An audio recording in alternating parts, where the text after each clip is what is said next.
Yeah, like I said, this game's tutorial very much prepares you for what you're in for.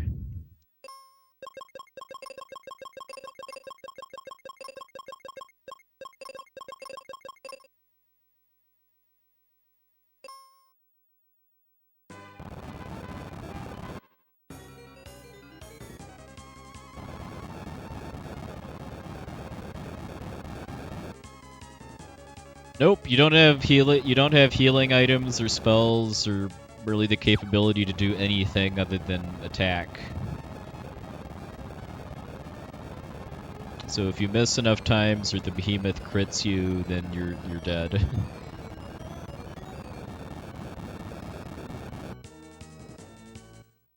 I mean, death is very, very not a big deal in this game for the most part, because you can retry any fight. I mean, the main exception to that is that you don't get back any items that you used on battles that you died and retried. Nice, double miss.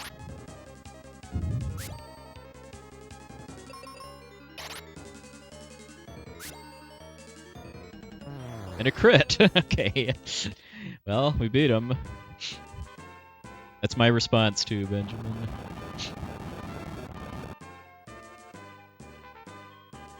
The power shrug is another sign of what you're in for, too.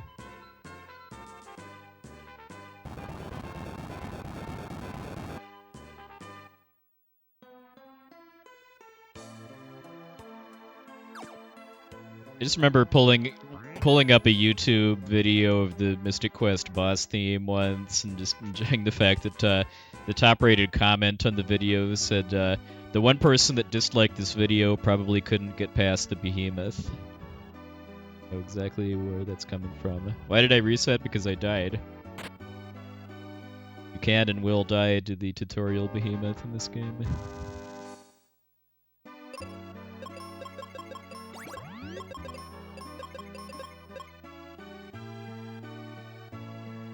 Or if you mean reset the run that actually got to Flamerous Rex, that was because, because I died and then wasn't happy with my time after that.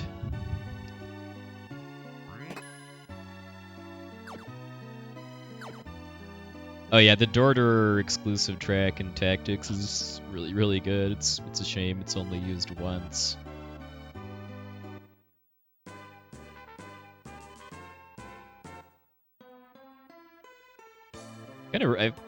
That one stands out to me too because it was, I think, the first bit of the soundtrack I ever heard before playing the game myself too.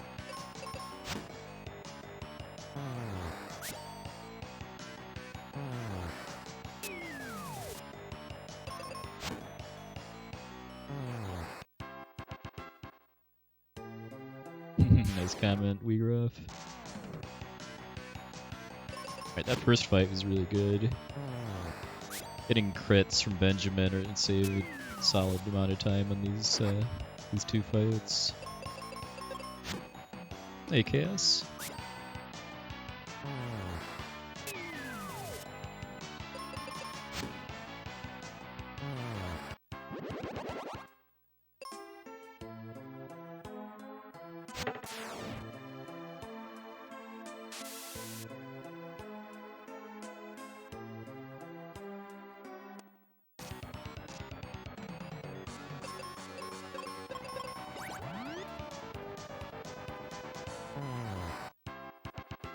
It's another sub 4.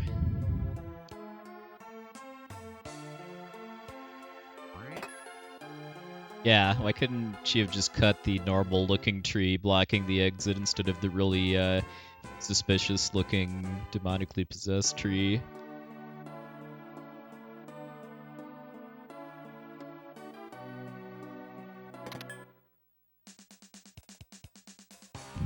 Hey, trees in Earthbound do not mess around. I mean, there's territorial oaks that explode when you kill them.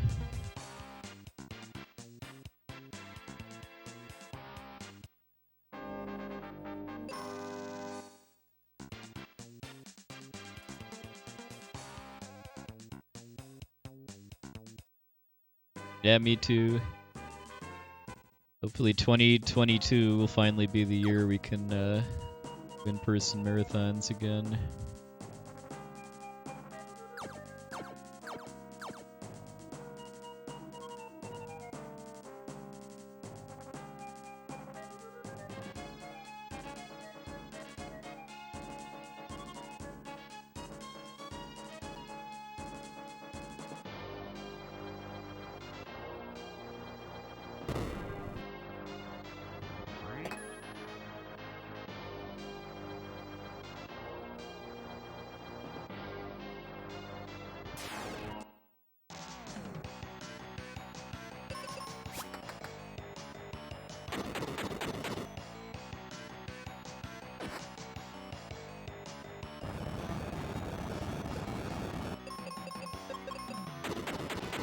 Hey, Crescent Bull, thanks for the luck. Definitely need it.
Thing I do have come to appreciate about having a pretty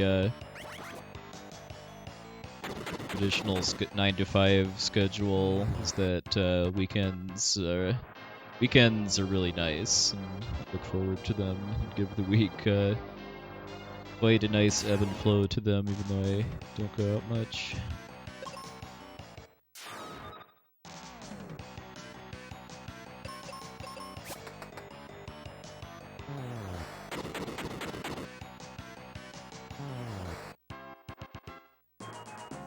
Call 1-800-BOMBS off. Help with the bomb addiction.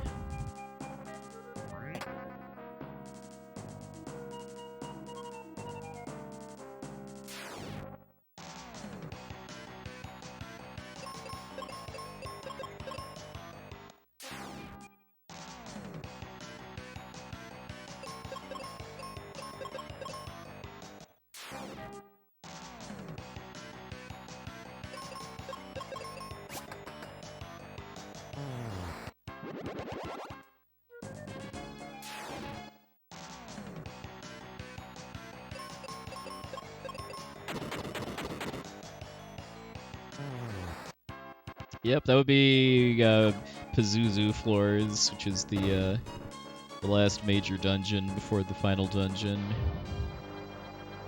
and also the biggest source of randomness in the whole run.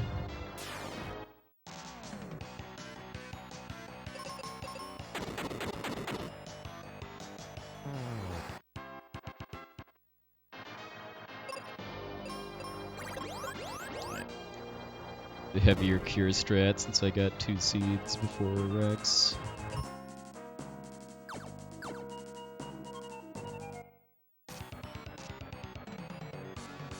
How many times I miss. Or just don't get cures off because Rex kills Benjamin.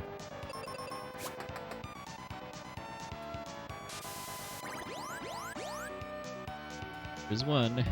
This is why I don't do this strat unless I get multiple seeds duplicated before the fight, because I just miss so much that it doesn't really feel worth going out of my way to get extra seeds. Hey, Zeal, thank you very much for the raid, sir. Doing FF8 today, or casual stuff?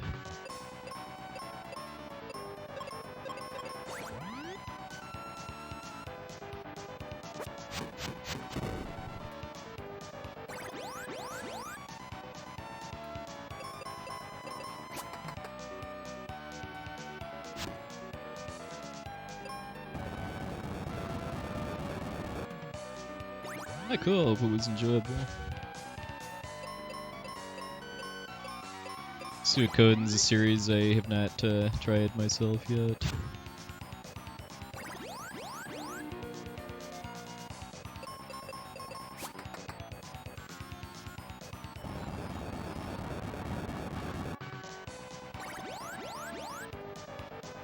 It's 2 misses. Yeah, and why I don't normally go for this strat unless I get 2 seed duplications before even coming into it. What I like about using bombs is that they can't miss, even though they do about 60 less damage. I mean, the fact that I missed twice with Cure meant I don't think I actually saved any time from using that seed. Oh yeah, I've heard nothing but good things about Suikoden's 1 and 2. I know I have both of them on my PS TV. Someday it'll happen. Like, it took many, many years before I finally played a Tales game, but I played Tales of Berseria recently.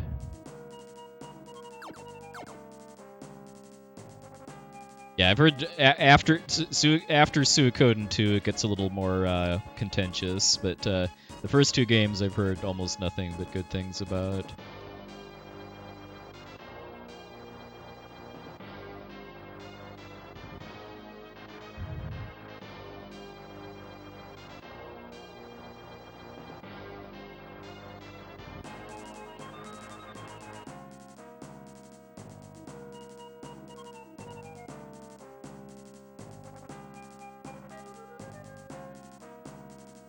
And everybody from Zeal's raid, we're doing some Mystic Quest speedruns here. I know Zeal's been has run that a few times. I'm doing a slightly different category where I'm doing any percent no shop glitch, which is kind of any percent no major skip. So it's not glitchless, but it doesn't skip any significant portions of the game.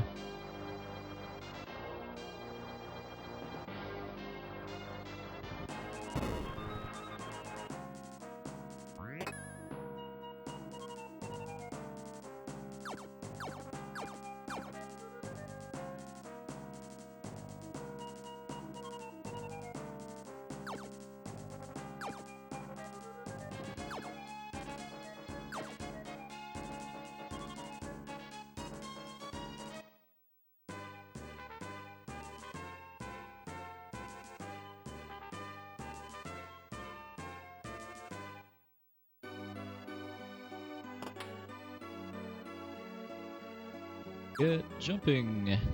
That's a mechanic I wish many more tile-based RPGs had, being able to jump over meddlesome NPCs.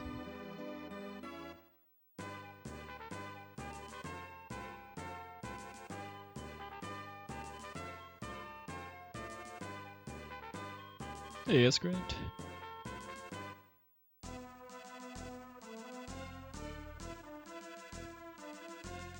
And if anybody is a fan of the Suikoden series, by the way, there is going to be a Suikoden marathon on the RPG Limit Break channel starting next Thursday evening, U.S. time zones, going through the weekend. I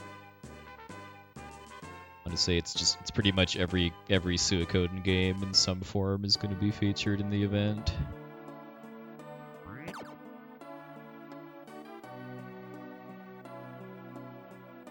Yeah, that is one selling point I've heard for the first Suikoden 2 is that it's not really that long compared to typical PS1 era RPGs.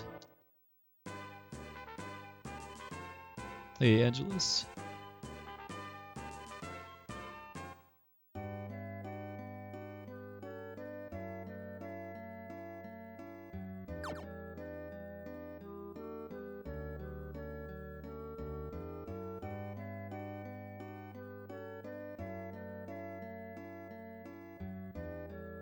Don't tell me we're going Chrono Cross, Korcha, and Matcha now with RPG Cha and Sencha.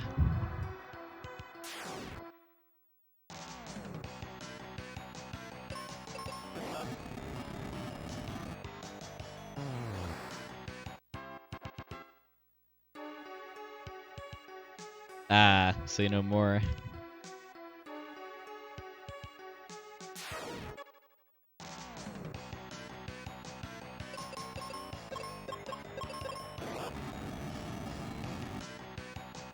What happened to Tristram? He took off to go treasure hunting elsewhere, leaving me stranded in the middle of the dungeon.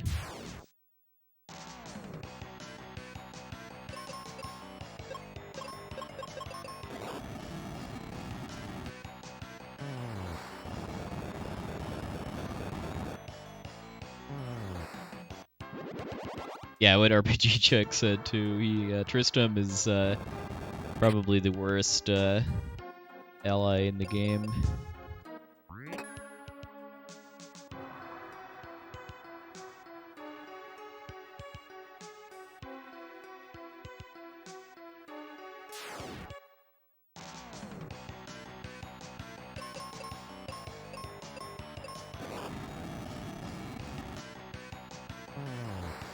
It's purely based on story progress. Who your partner is changes periodically throughout the game, and you have no control over it.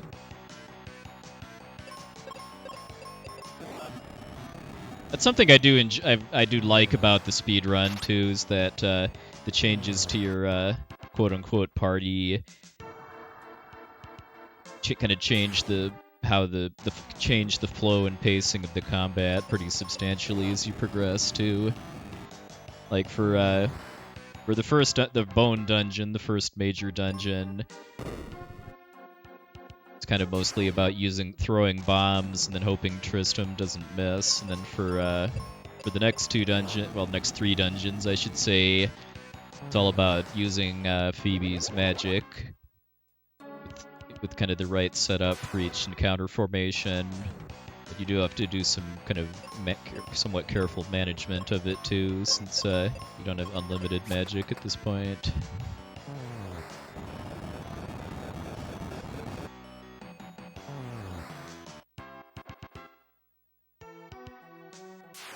I can't just spam thunder on every fight. Strike first is nice.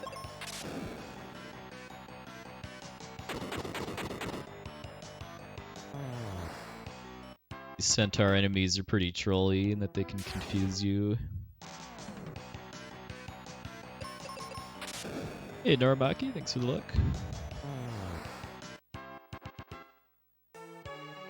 Hey MSK, thanks for the look. Oh, another strike first.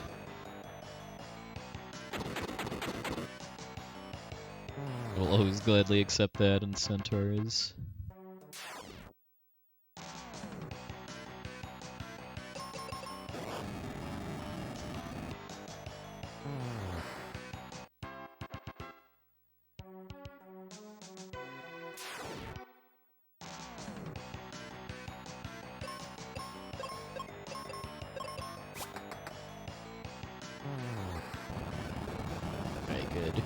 Really don't want Phoebe to miss, because then the Quake won't kill the other 2 worms, and then that'll drag out the fight.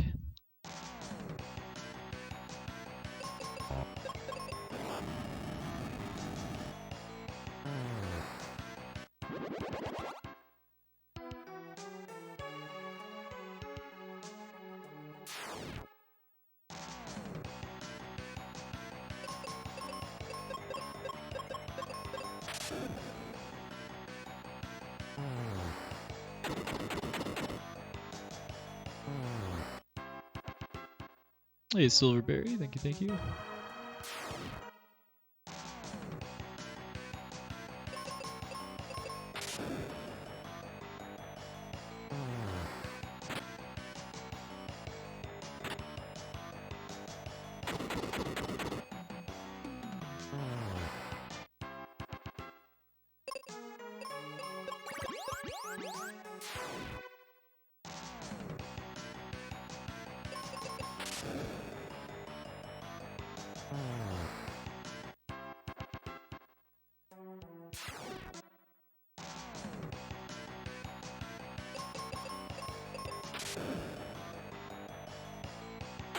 Nice. No centaur issues.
Nice.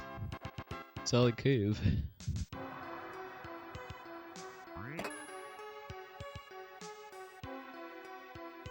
A little surprised that wasn't a gold with just having just no real issues at all with any of the fights here, but guess I had a previous run that must have just maybe gotten more crits on Squidite. That is a very, very creepy emote combo, Dan Xavier. I like it.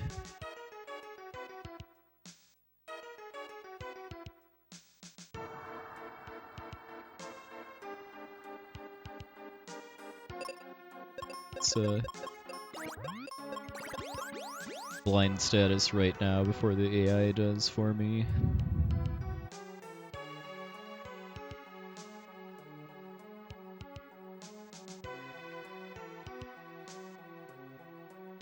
Hey, Gudrun.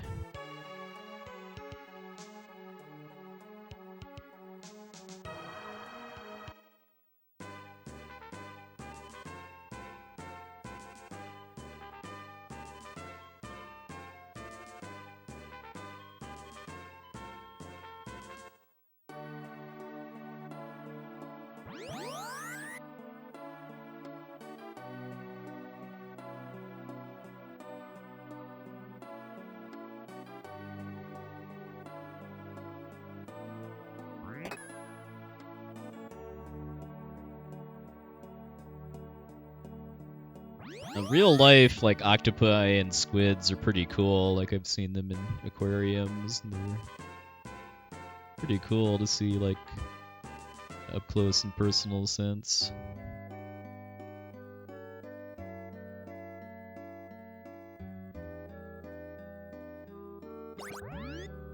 The last time was when I went to the Shed Aquarium in Chicago a number of years ago.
Not a nice miss, but could have been worse.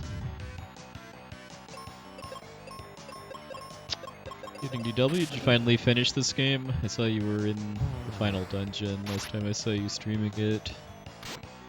Deja vu.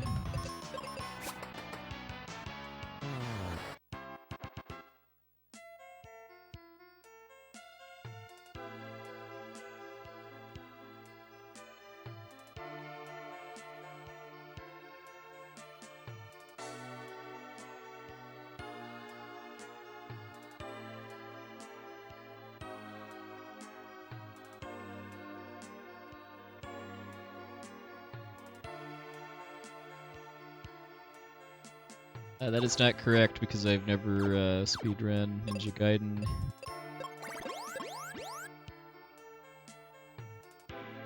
Which has a skip of that with that name.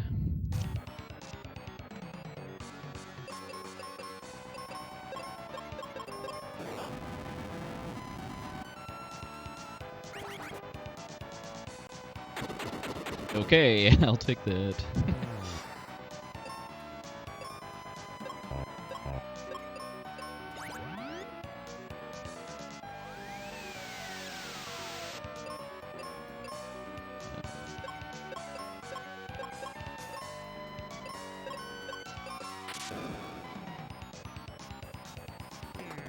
So you went all the way to level 41, the totally sensible level cap in this game.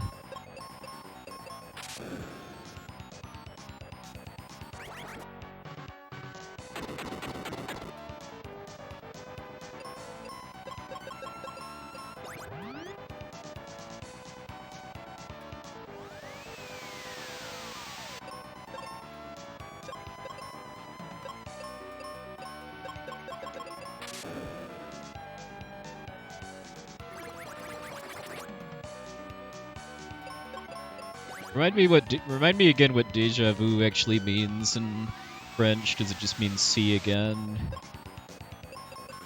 Something like that.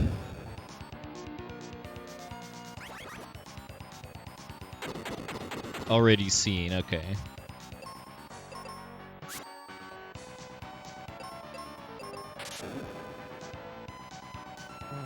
Alright. Kind of a trolly crab, but I didn't die at least.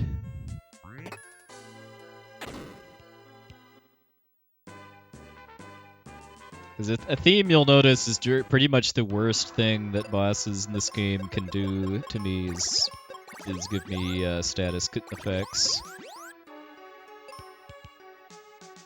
Like confusion in Snow Crab's case.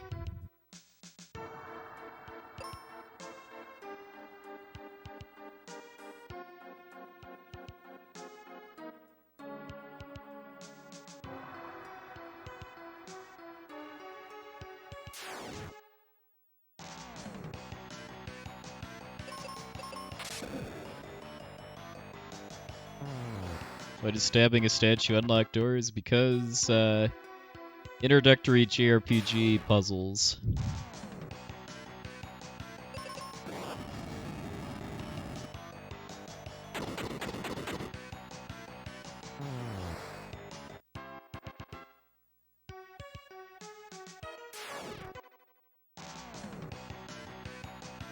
Yeah.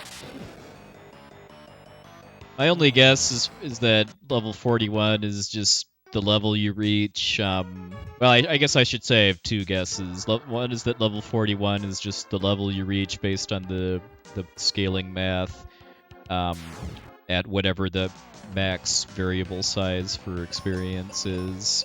And the other guess is that gives you the most HP that can fit onto the HP bar option that you can have instead of just pure numbers.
My favorite boss in this game? Well, my favorite boss fight in the speedrun is Dual Head Hydra. Casually, I'd probably say Dark King.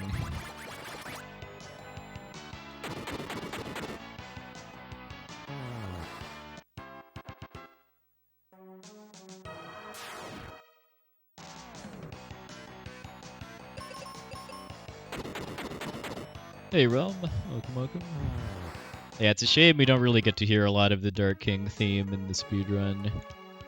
Choosing him out with the Cure Overflow glitch.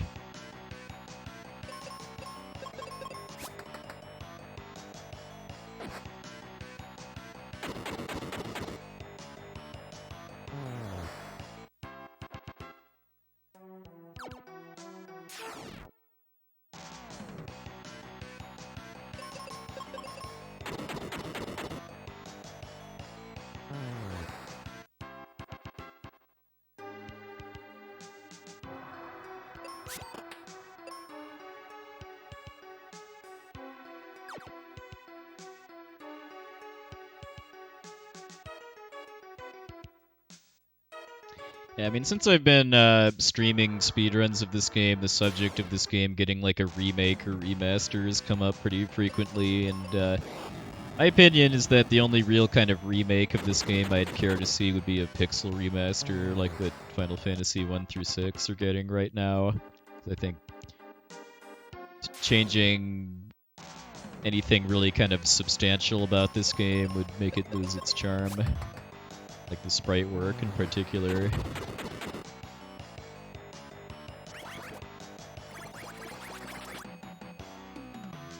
Probably gonna die.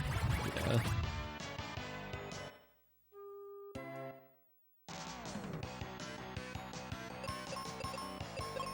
Oops. Nah, the memory Al didn't matter anyway, but something I still struggle with is the memory cursor.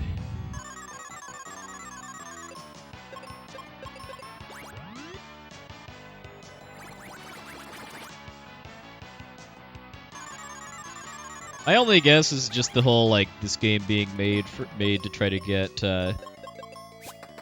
Americans into JRPGs, and thinking that giving them a health bar like a Mega Man game or something like that might go over better.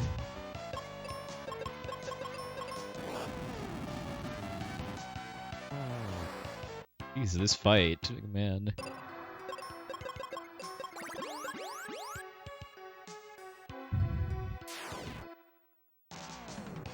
Yeah, I'm not a fan of the health bar system. It's the default in this game. I can't read it because the big problem with it, I'd say, is that the system of big and small bars is based on 40 instead of like 100 or 10 or something like that. Makes it pretty hard to see it and then know what that means in numbers.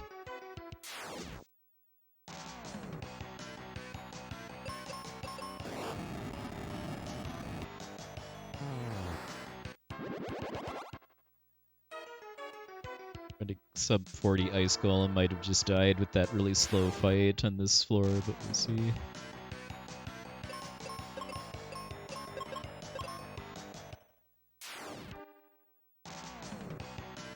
Okay, that's better.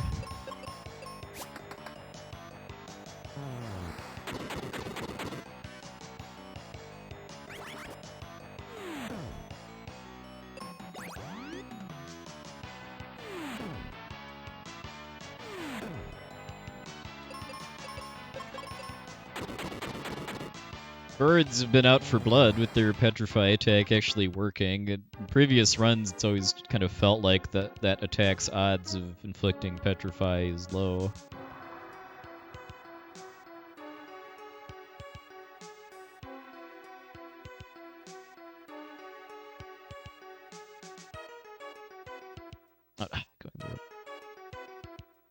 Frazzled from that bird.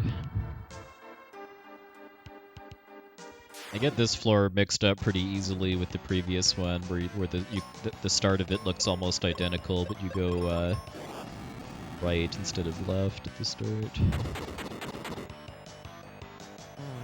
Yeah, I did at least one playthrough with the health bar as a kid.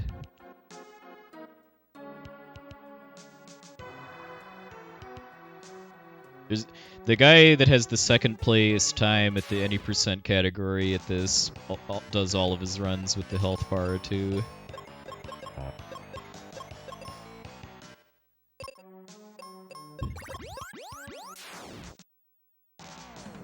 I don't know if he actually prefers the look of the health bar or wants to save the small amount of time from not changing it in the menu at the start of the game.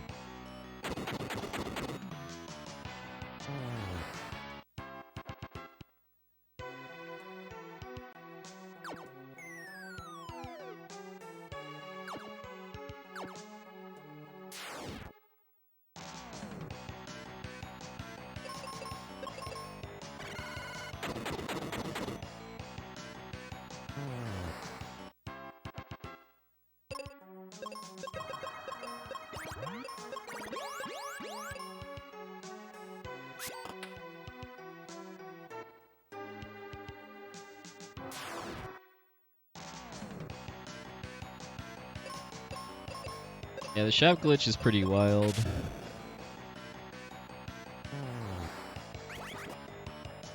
"100% live."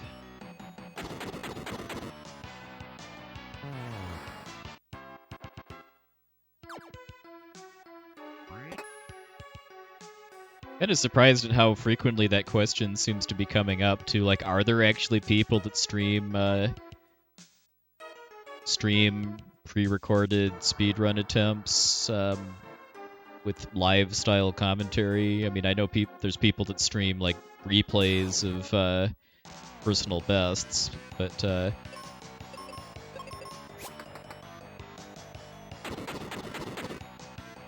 oh, like a rerun? Okay.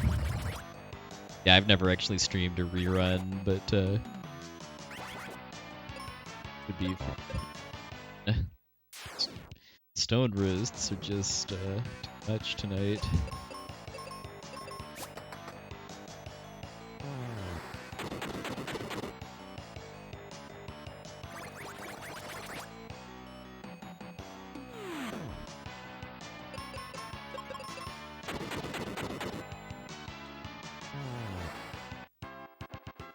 It's because when you run away, it doesn't despawn the encounter trigger on the map. I mean, in this dungeon you can't see the encounters unless you get a key item called the magic mirror, but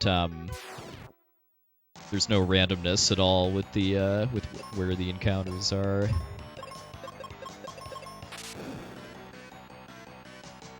And yeah, if you run from one of them, it's still there. So all you really gain from running away is just getting out of bad situations. Getting a chance to try it again.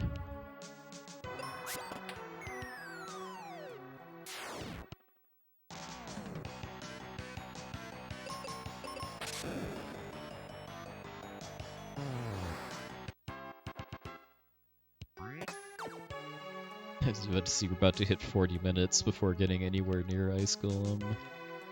Not been a particularly good Ice Pyramid. Yeah, if you could actually run from regular encounters, this would be a pretty different run.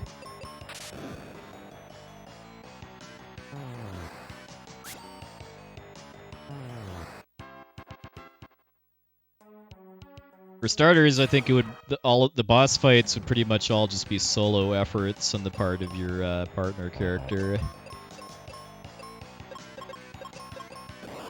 Because Benjamin wouldn't be leveling up enough to really contribute anything.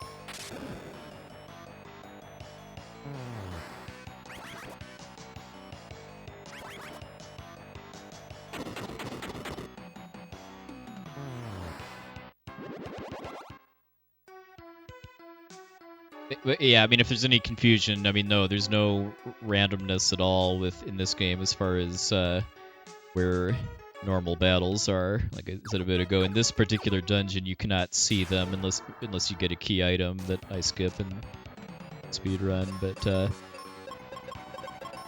I know where they are and how to deal with them. There's another dungeon coming up with the same gimmick to it too, called the volcano.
Put that on to get a better cure.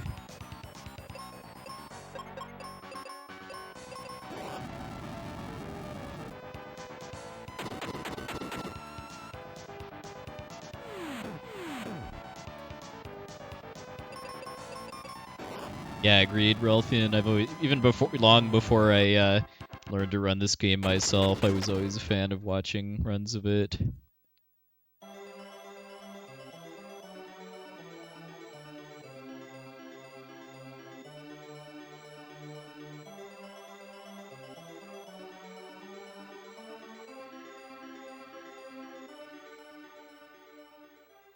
I don't ever see myself really trying to get like a top tier time at really any category of this game, but as long as I'm having fun with it, gonna keep doing runs. Especially if it gets into questing for glory, hope, and healing. Would know about that in like a week or so. Yeah, that was a pretty good. I mean, Benjamin only died like once. Definitely call that a good golem fight.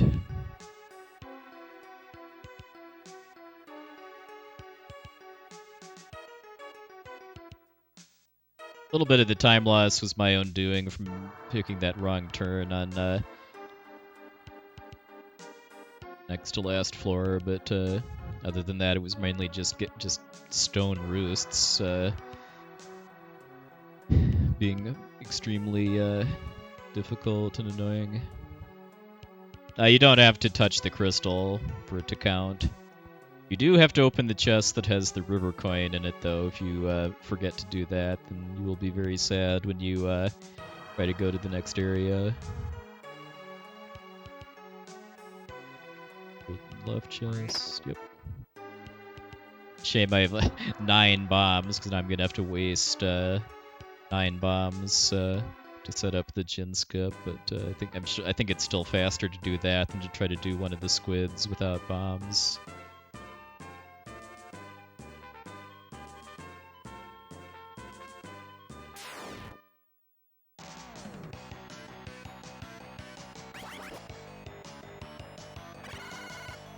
Good start.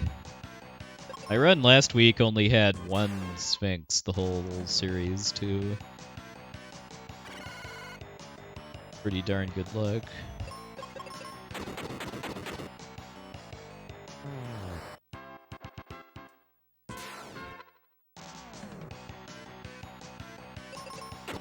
If anyone's not familiar with this game, too, these green battlefield tiles, you fight 10 encounters, then you get something. The something is usually extra money or experience.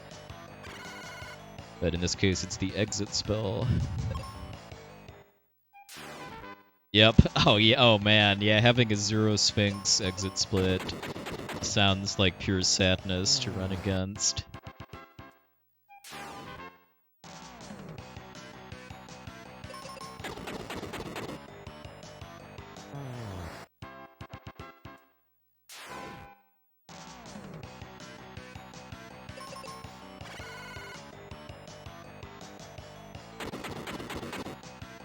I'll probably run FF6 again someday, although I'm not planning to return to it anytime soon.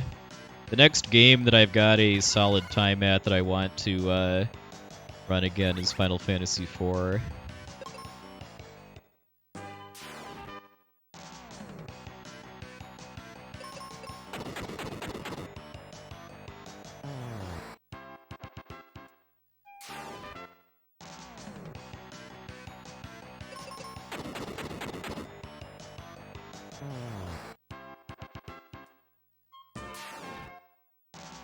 Yeah, same RPG chick, because all three of the released pixel remasters, from what I've seen, have speedruns that are pretty substantially different from any other version of the game.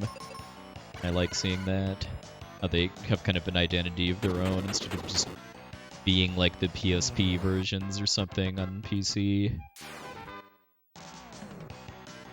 Yeah, the Chaos Casino is what I've heard it called.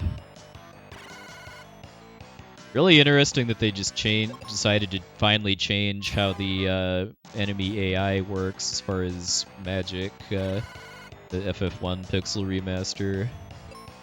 Because in every other version of the game, enemies use spells in a very set order.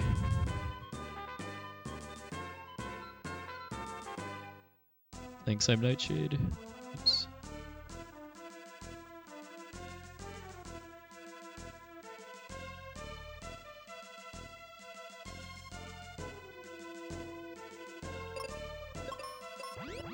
Stuff like that is something I just love in runs of games like this too, where you can use knowledge of how enemy AI works to kind of design strategies that give you the best chances of success.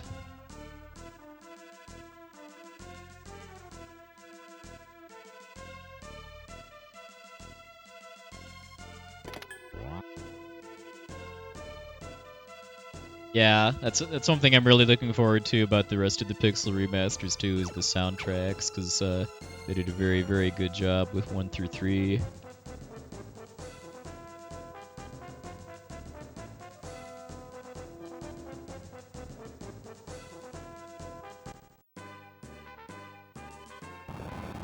Especially since like 5 and 6 thus far have really not had any kind of remastered soundtrack done for them before too. They've only had remakes on the GBA, which just use kind of down-resed versions of the original soundtracks, and then on PC, which use the original soundtracks. This will be the first time either FF5 or 6 have actually had like totally remastered soundtracks. Oh yeah, Dancing Mad is gonna be so hype.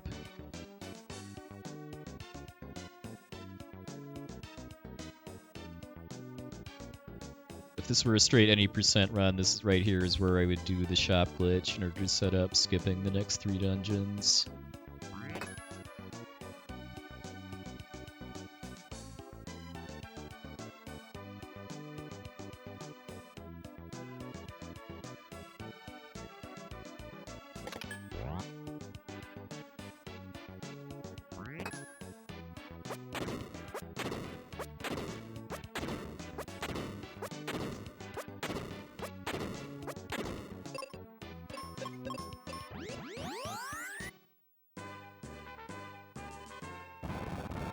How would I rank the companions in this game? Phoebe is the best, Kaylee is the second best,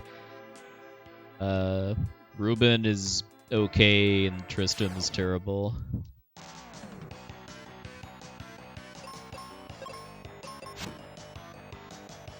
Phoebe, yeah, for sure, agreed.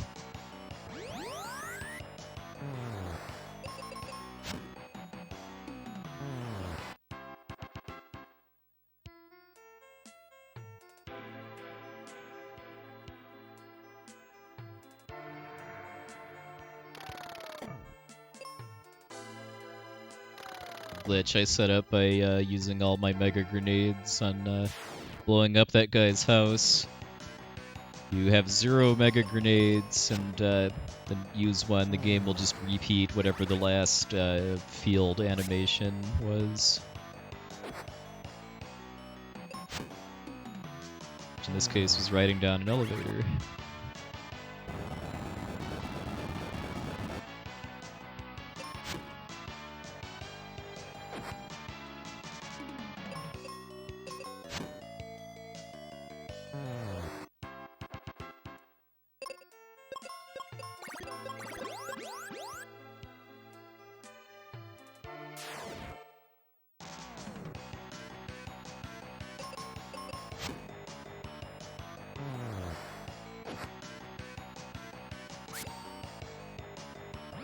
Yeah, Ruben's definitely better than Tristram because this may just be anecdotal, but it feels like he doesn't miss anywhere near as much. And I tried to check my notes for a second because I do not want to mess this part up. Because if I do the elevator glitch in the wrong spot, I can soft lock there. I mean, it's not a run ender. I could just cast exit to get out, but that would eat up a lot of time. Yeah, Ruben's a lot tankier than Tristram as far as how much health he has relative to me, and he doesn't seem to miss as often, although it might just be anecdotal, and he can one-shot any normal enemy in his portion of the game, whereas Tristram couldn't.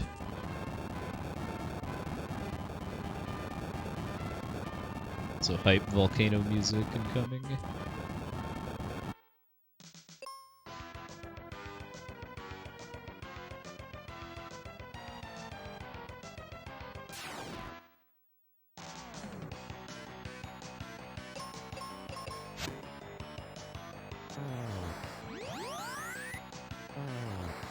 After this fight, I'll be getting the white spell for Benjamin too, which for the first time in the game makes Benjamin the main source of damage.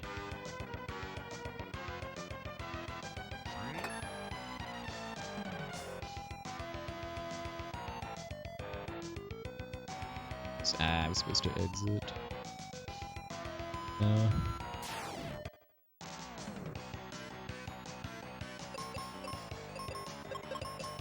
If you're talking pixel remasters, they won't. I think they've already committed to cutting all of the expanded content from other remakes.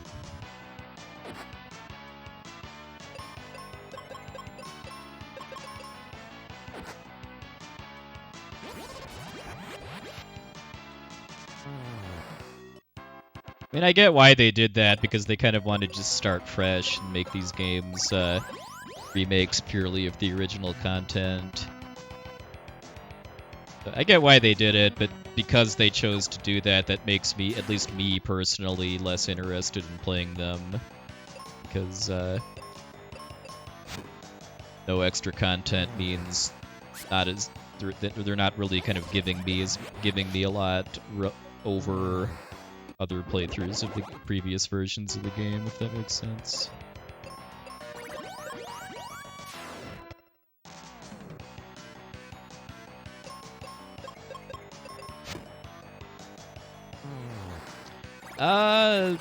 I don't think so. I haven't played any Romancing Saga games, but I mean, the only Saga game that has any real connection to Mystic Quest is Final Fantasy Legend 3 or Saga 3, the Japanese name.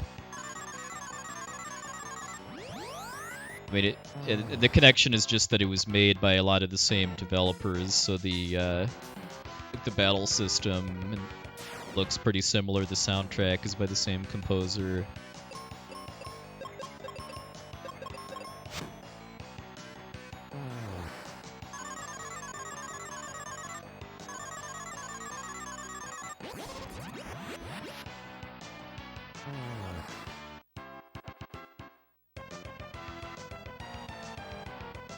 But this dungeon has the same invisible enemies mechanic that the Ice Pyramid did. There's an item you can get called the Gas Mask that lets you see them. I think the gimmick is actually done a lot better in this place than in the Ice Pyramid, because there's a couple enemies that you can avoid if you by walking around them. And I think that's kind of cool as just a reward for getting the Gas Mask. You don't have the enemy locations memorized like I do.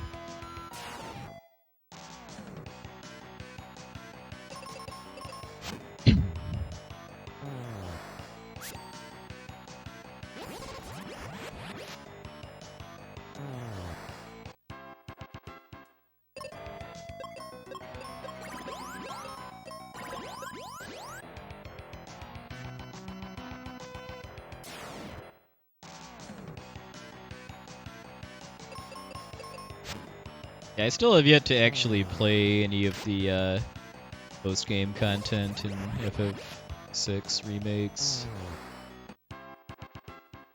I've never actually played it in the GBA or PC version.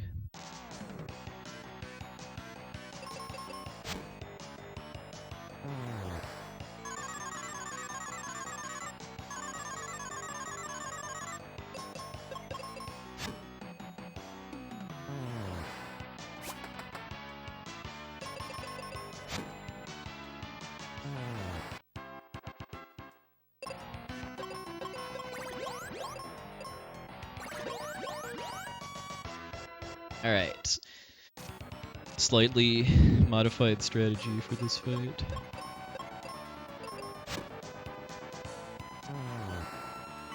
So we'll always try to confuse Ruben on the first turn.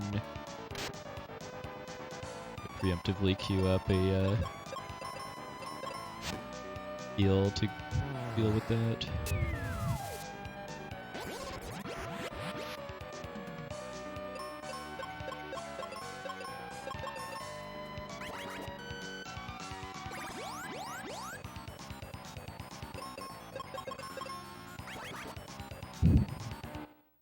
Nothing I can do about that, though, if she does Stone Gaze twice in a row.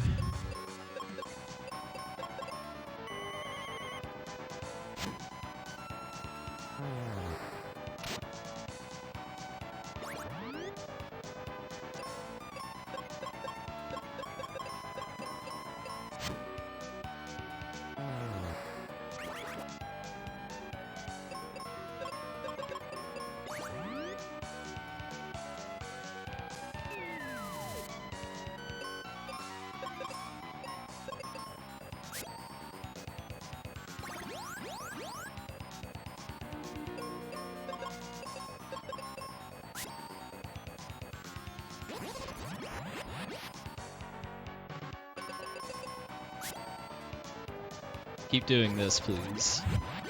Or petrify, please.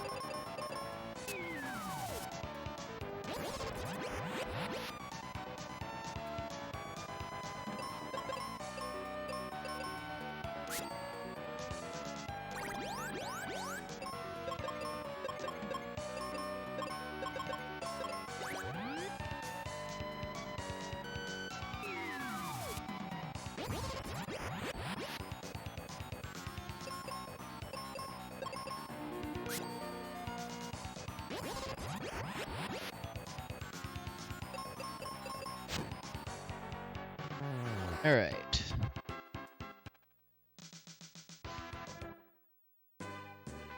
Oh, come on. I lost that much time, but I forgot to exit after getting white, and I did get put to sleep a few times.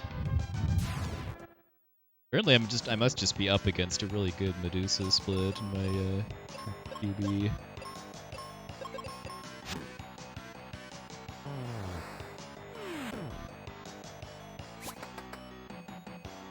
The fact that I haven't first tried Medusa in like 2 months feels like doesn't help either.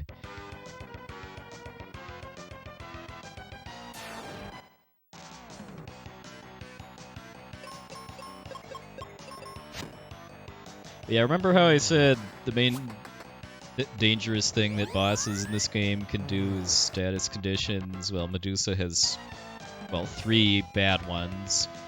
Fusion, petrification, and what's it?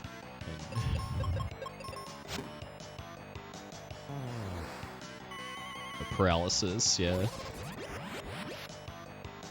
why I've been going for that defensive strategy with Ruben lately, because Ruben is immune to paralysis, and with just having way more health. You can also poison you too, that doesn't really matter. Hey, Dark Paladin. To the random numbers.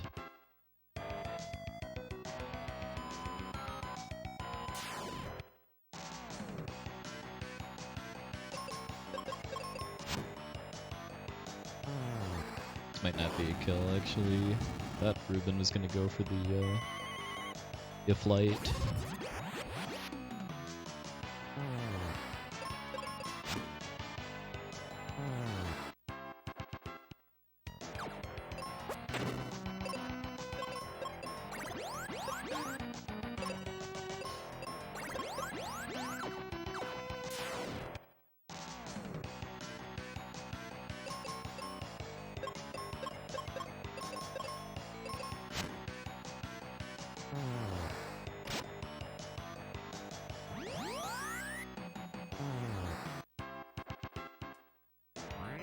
Oh yeah, ninjas. FF6 ninjas are pretty rough. One thing I like about ninjas I like that was totally lost in translation for us too was that the ninja sprite in FF6 is actually a completely reused monster sprite from FF5, and in FF5 ninjas are in the final dungeon. They're in the Sky Castle section of the Cleft of Dimension. And I just love that too, as far as being a little subtle thing to kind of deceive you into thinking that you're in the end game of FF6.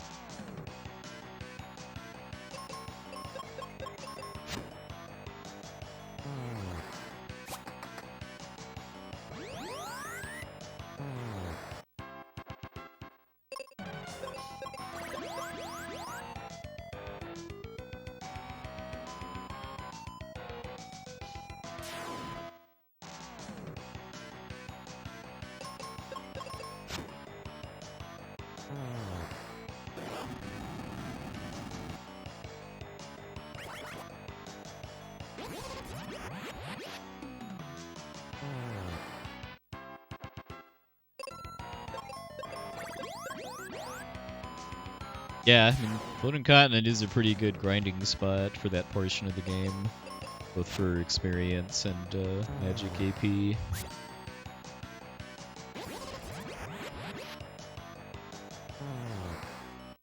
Having to heal after every fight. Gee. Everyone wants to hit Benjamin, apparently.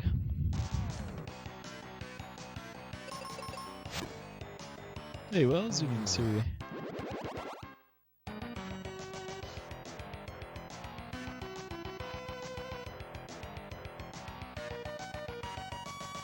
Now, FF Tactics did get a remake first on the PSP, then later on mobile stuff, but I know the fact that it doesn't have a remake on like Steam or modern consoles irks a lot of fans of the game.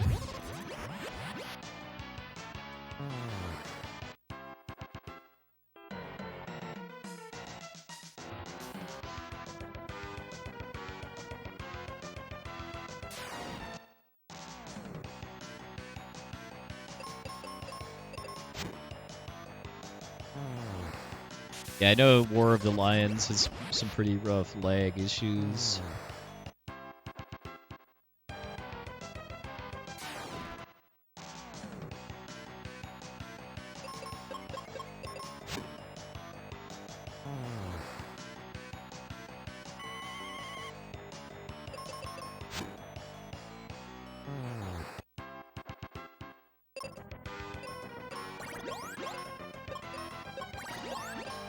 Yeah, I heard there was a patch to fix the lag, but I don't really get... Well, I guess I'm sure if you played it on an emulator, you could... Patching the ISO to wouldn't be that hard, but actually playing it on hardware would probably be rough. Oh, interesting. I find that a little surprising, actually, given just how random Square Enix has been lately with their with just how they release their games, because they seem to be just very beholden to who pays them a lot of money to make their game exclusive on their system. Whereas, like, why we have FF7 Remake that's only on PS4, we had like Octopath Traveler and Bravely Default 2 that were only on the Switch for a lengthy period of time.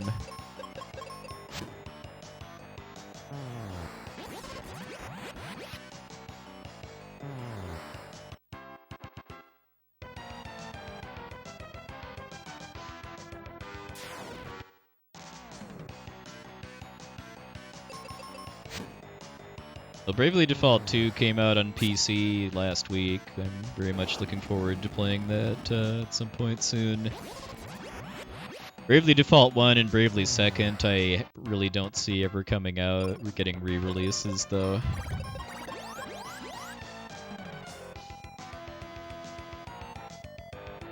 Because they used the DS like touchscreen and other unique stuff enough that adapting them for a different platform would be a decent amount of work. And Bravely Default 1, especially 2, just, it's a game that nobody really that's finished it ever talks about without talking about how much they dislike the end game. So I think that's another thing it has going against it ever getting remade.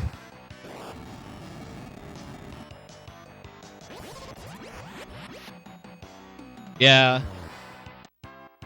I heard the company that makes the Mario RPGs went out of business, which if true is a shame. I definitely enjoyed the Mario and Luigi series. Paper Mario a little less so, but the Mario and Luigi series, yeah, Intelligent Systems, they are defunct now.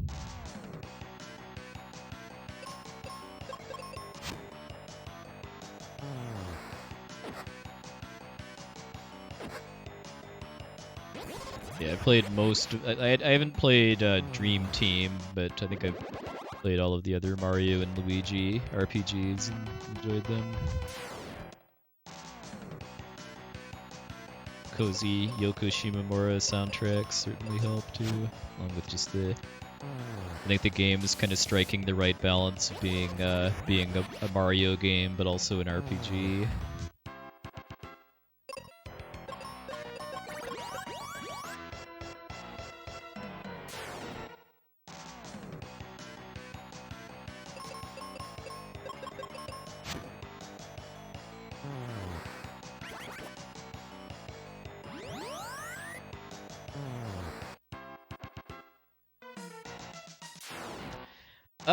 Well, I don't know for sure, but I feel like 95% sure that the Pixel remaster is going to be based on the original Japanese version. In fact, actually, screenshots and videos and stuff that Square Enix has published show like Japanese-only battle commands. But I think it's pretty much for sure going to be entirely based on the Super Famicom version of FF4.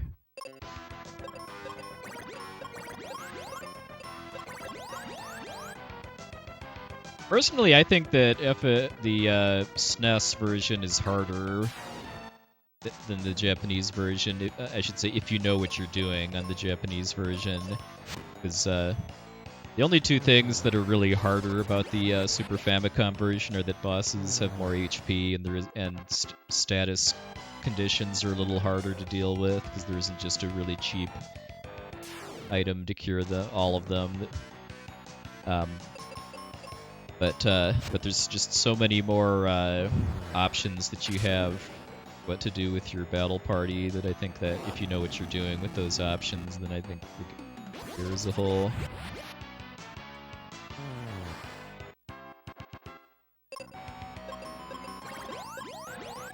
Like it makes me sad whenever I see people on Twitch streaming first playthroughs of FF4 and they're playing the original SNES version as opposed to the Super Famicom version with a translation patch, like the Naming Way patch is a pretty good one.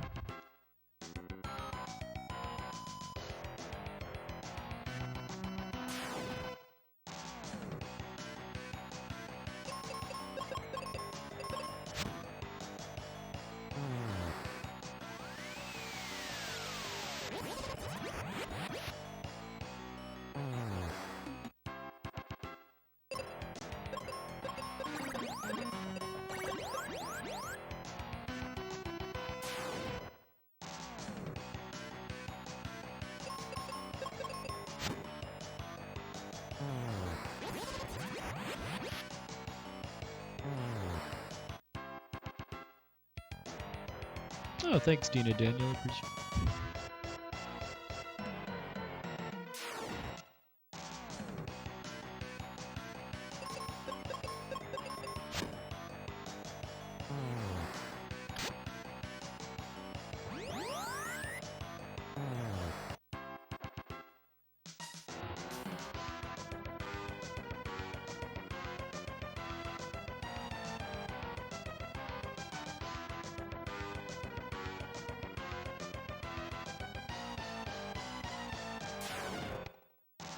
Oh, that's nice. Yeah, the first time I saw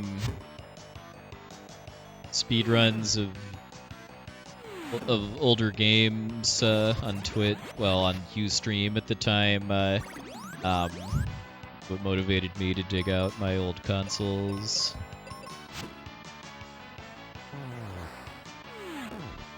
Although this was 2010, so this was a while ago.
I think older games can still be enjoyable even if the nostalgia isn't there or is past.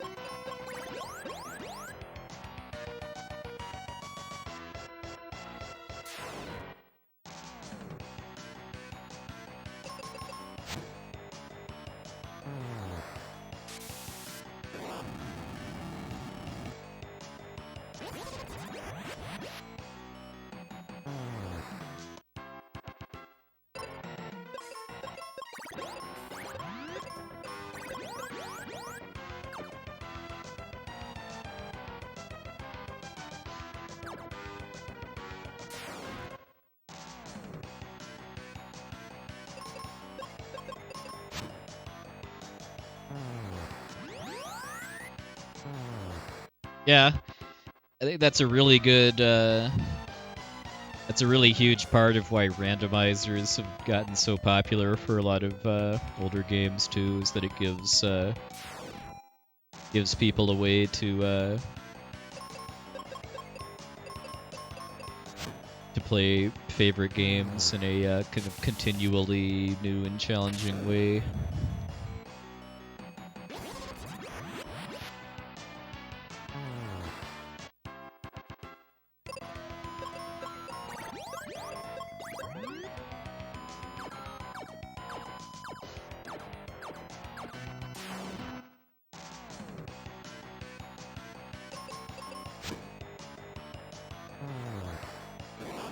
Ruben manually target the Medusa.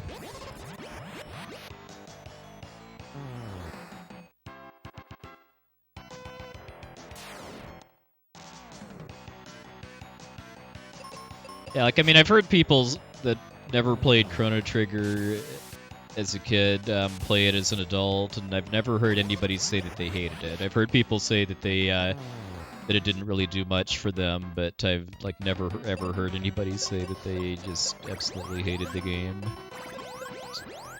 Speaks highly.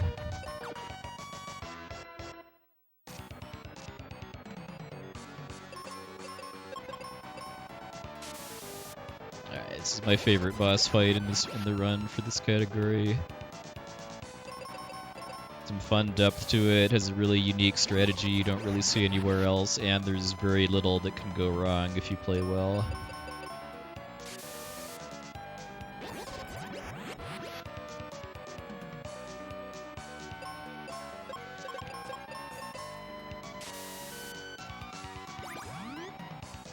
Hey, this happened evenings.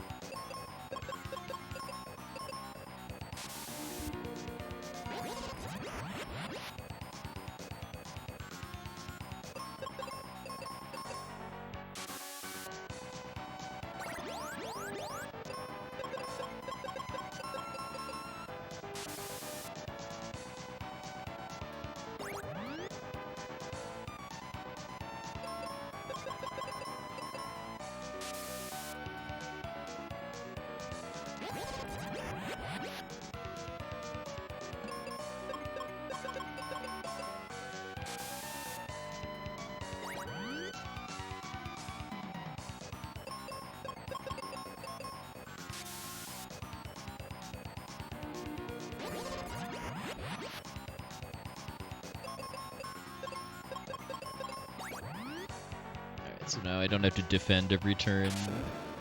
It's at below half health to let Hydra stops using that flame breath attack.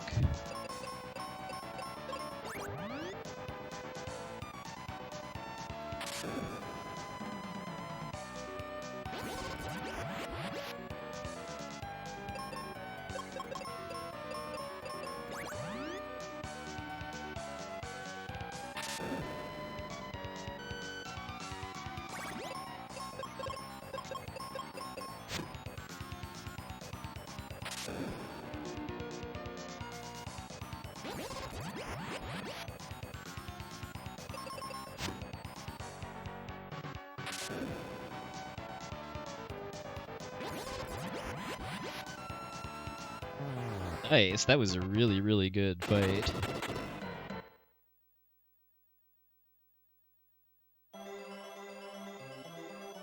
That feels like my luckiest fight to date as far as how few times he used Flame Breath during the first phase.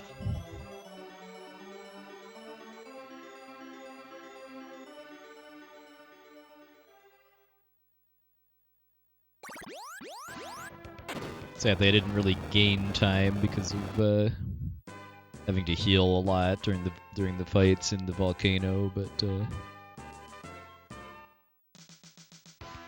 PB is definitely still possible at this point.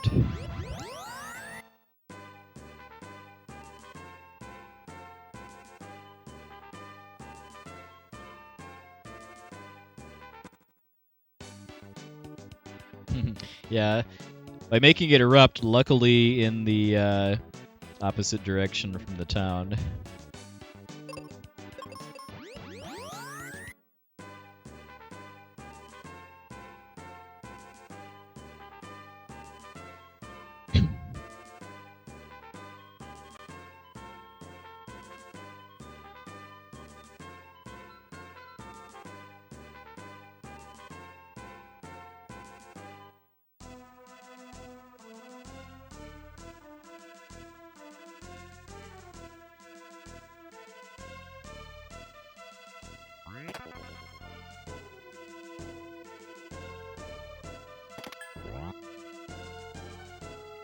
My opinion on Chrono Cross is that I don't think it's a particularly good sequel to Chrono Trigger, but I think it's a really good game in its own right. It's a really solid PS1 RPG with a good artwork, really good music by the same guy that did the Chrono Trigger soundtrack, a kind of a neat battle system. I think it's way too different from Chrono Trigger, both gameplay and story-wise, to really be a good sequel, in my opinion.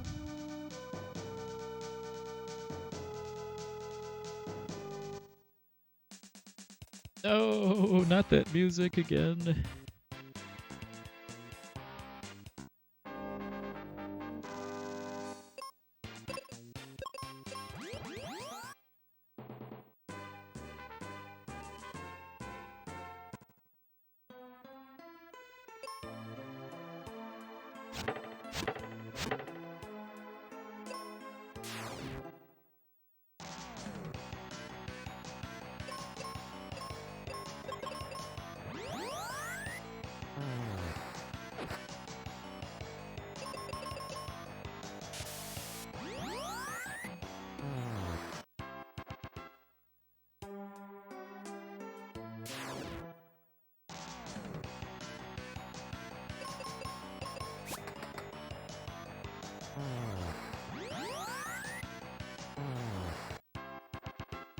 That is one. Yeah, that is one thing I think is kind of a weakness of Chrono Cross too, is that it has too many characters. I mean, I don't think having a large cast is in and of itself a bad thing, but Chrono Cross, I think it has too many characters that are just that are just not relevant at all to the story.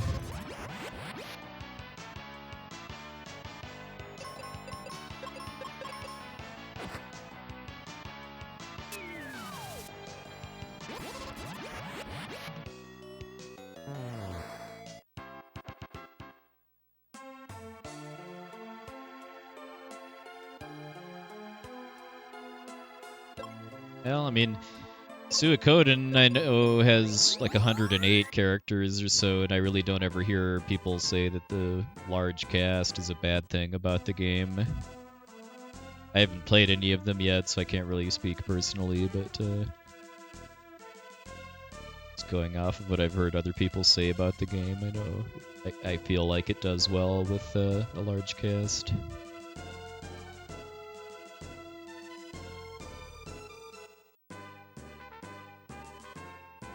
Suikoden, the first two games, I know it might actually just be all of them too. I mean, if anybody's like very familiar with the Suikoden series, feel free to speak up.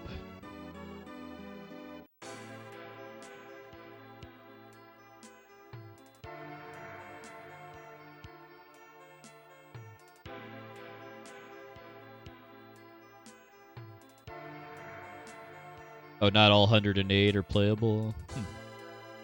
Oh, okay. I know speedruns of Suikoden that get all characters are like only like an hour or so longer than an 80% run, so that tells me that recruiting all the characters can't be that costly. And the characters can't really be kind of that deep.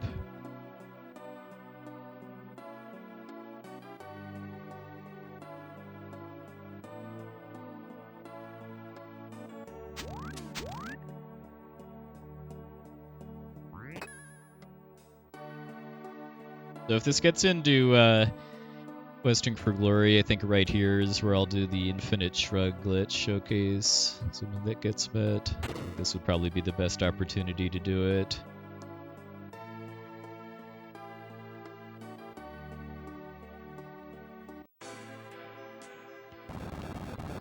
Especially because I'd be able to do underwater shrugging if I walk out of this place instead of exit.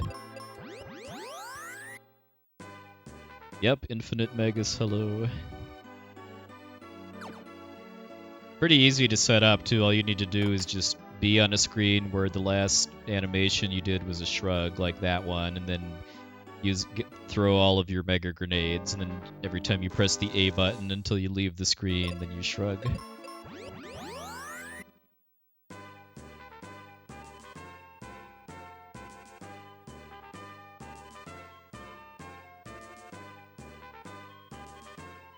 Yeah, the same glitch I used to skip a boss in the mine before the volcano too.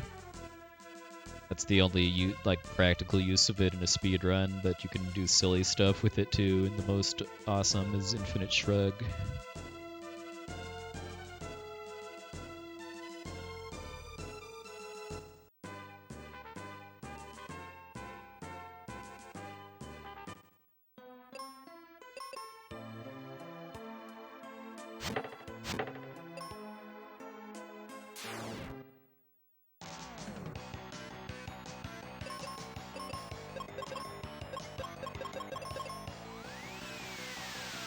Yeah, exactly.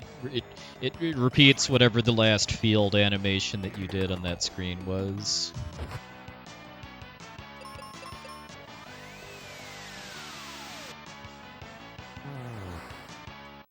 Like I know you could. I'm sure there's an opportunity to do the light bulb going off over Benjamin's head.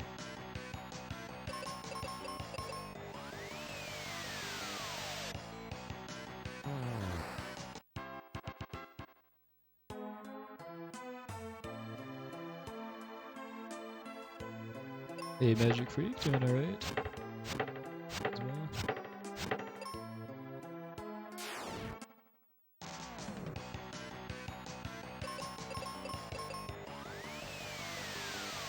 well. Runs the past couple weeks have not been great.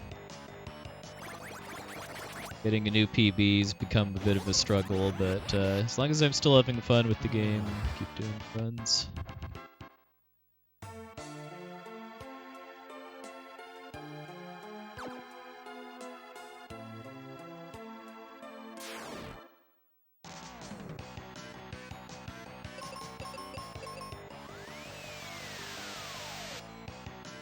Permadeath-based Final Fantasy. That's unique.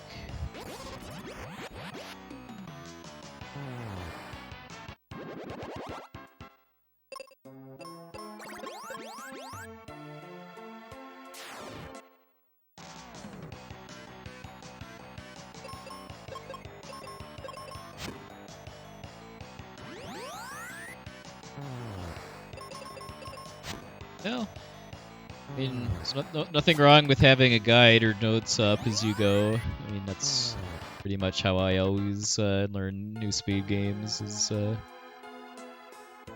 make my own route notes, and then kind of just as I do more runs, I don't really need them as much at all. After a couple more runs of this game, I think the only thing I'll really need notes for specifically is Pazuzu's Tower.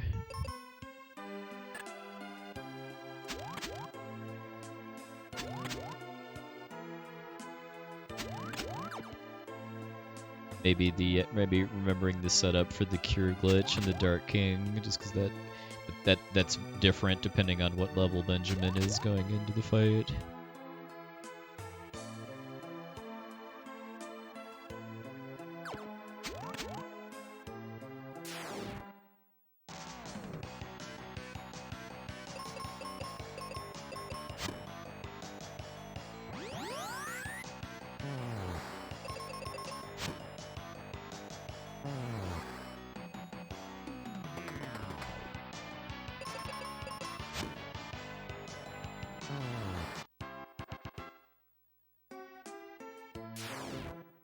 Oh, nice.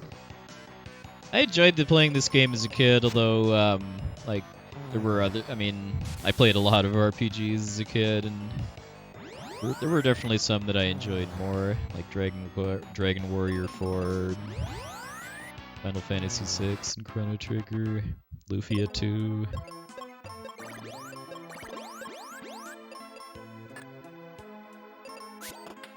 But I had some pretty fun weekends playing this game on rental. Being short enough that it can be pretty comfortably beaten in a weekend rental was a pretty nice thing back in the day too.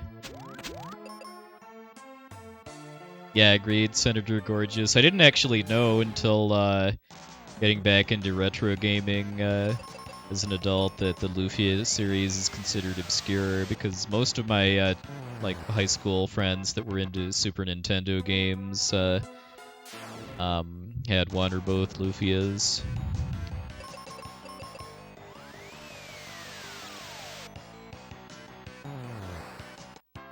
Oh yeah, Earthbound had some fun memories. That was another one I was able to beat in a weekend too and enjoyed.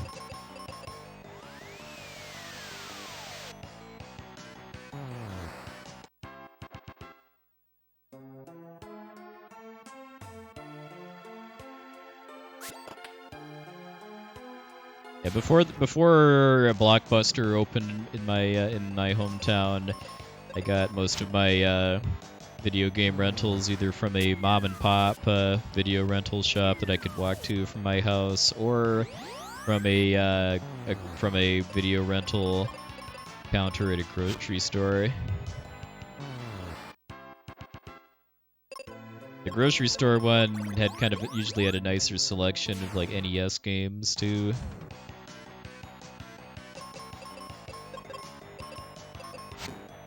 By the time the SNES was out, it was mostly either the mom and pop shop or Blockbuster.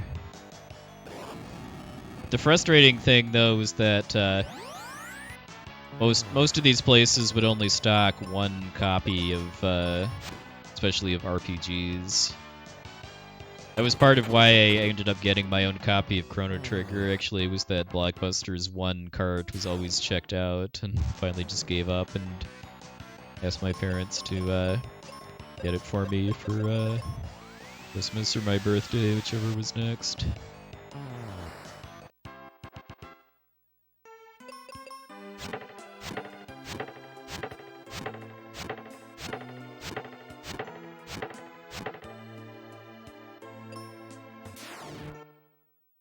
Yeah, if anybody hasn't played or seen the Lufia series, I mean Lufia 2, which is pretty much the highlight of the series, is, I mean, it's a really excellent turn-based RPG, but it also has a heavy puzzle system, kind of like this game, with using tools to manipulate the dungeon environments, but it's got a lot more complexity to it.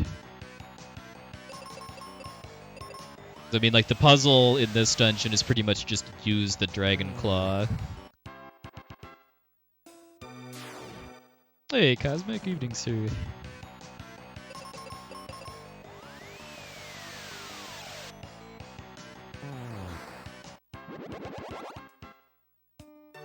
Oh, it was you all along going inside? Well, I guess I have you to thank for actually owning my own copy of the game, too.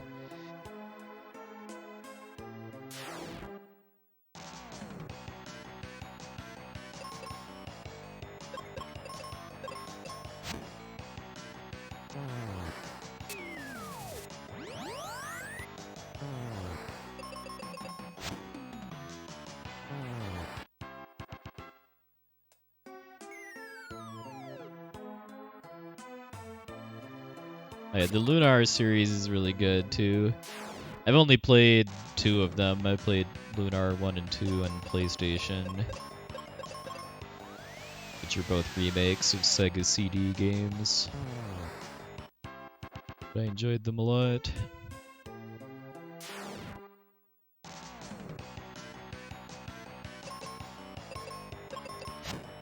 Dragon Song is not a good game, though.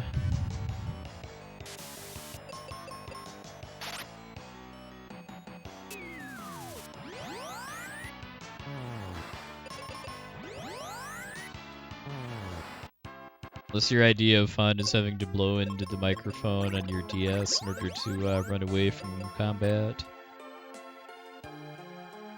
Or lose HP from dashing.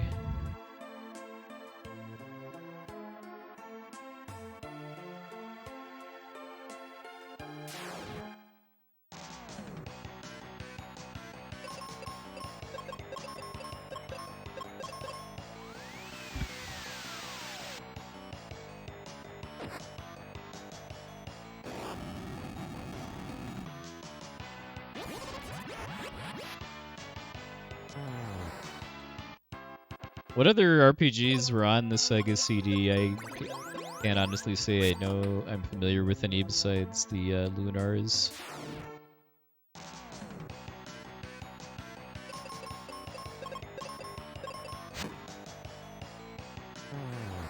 Vax, okay, I think I've heard of that.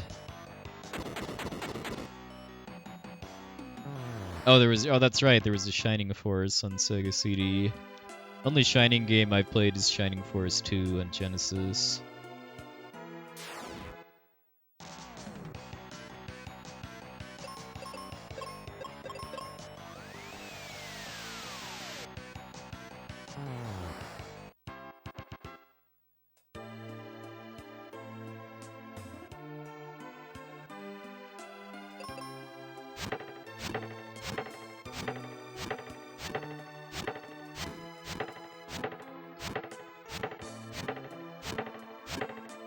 Yeah, Radiant Historia is a really, really good game that I wish would get some kind of console or PC port instead of only being on DS and 3DS.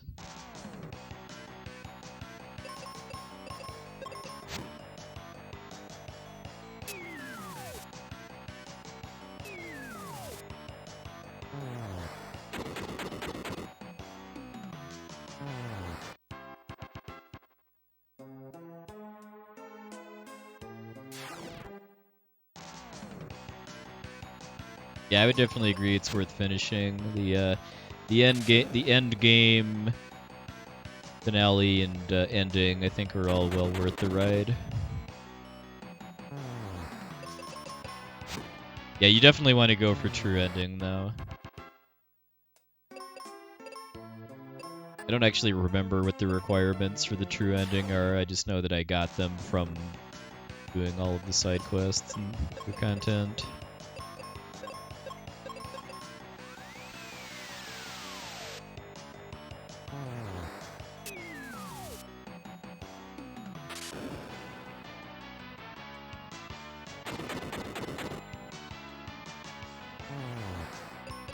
Hey, Royal Blue, here.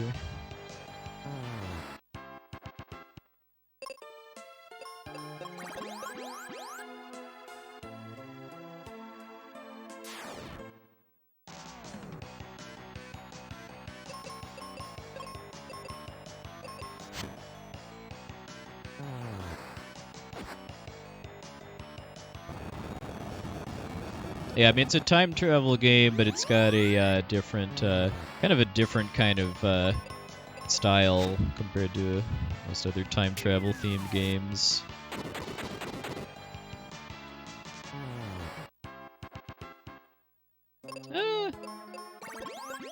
Could be better, but PB Dream is definitely still alive if the rest of the run goes well enough. Medusa has been giving me a pretty rough go the past couple runs, but 2.5 minutes is a debt that I can certainly pay if Pazuzu and friends cooperate enough. Thanks for the luck. Yeah, I would love to see a pixel remaster of this game. It's really the only kind of like remake of Mystic Quest that I'd really care to see. Because I think changing too much, like turning it through... Oops. Thought it was on exit still. Changing too much, like trying to make it 3D, I think would take away the game's charm.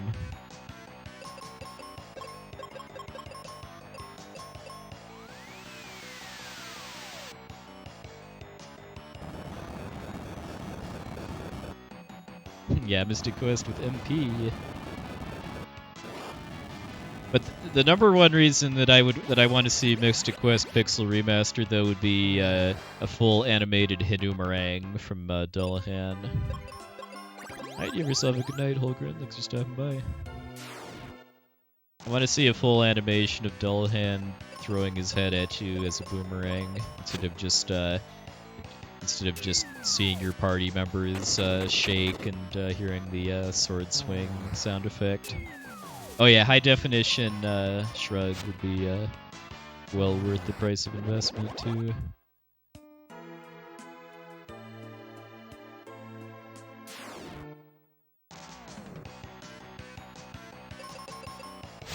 Savage still on hero.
Waiting for the petrify there to make me sad. Alright, nice. Pretty solid tree. Made a few mistakes, but had a nice Kidra fight to cap it off at least. Hey, Mr. P.R. Miller, thank you very much for the raid, good sir. Stream went well.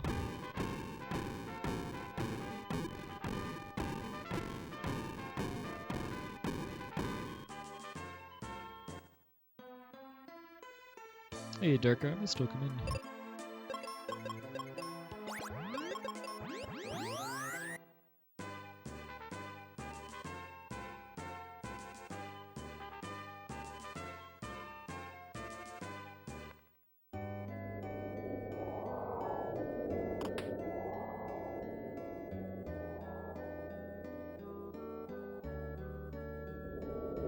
This next split I've got pretty significant time to save too if I don't die to the boss.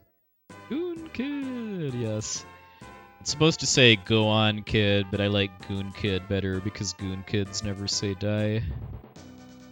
And they're good enough.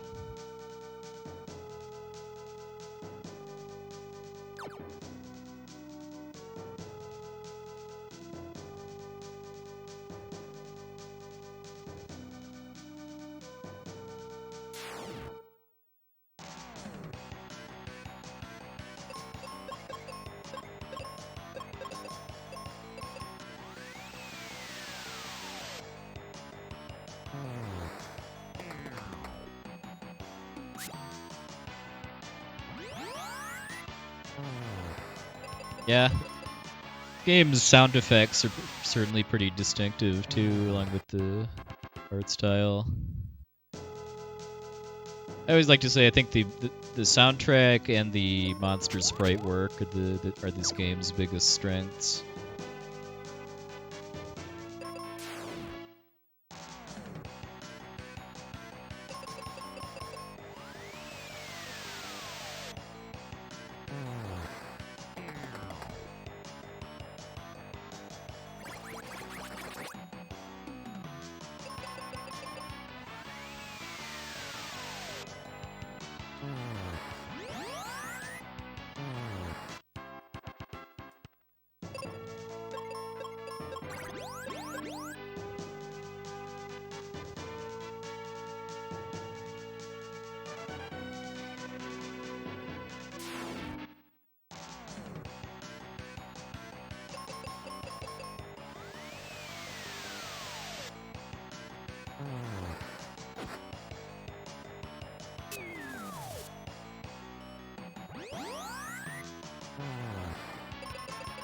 Yeah, I would love to see a modern console / PC port of Radiant Historia.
You remind myself I don't need to be like super conservative with Haley's spell charges here because she isn't really going to be using that much black magic on Dullahan.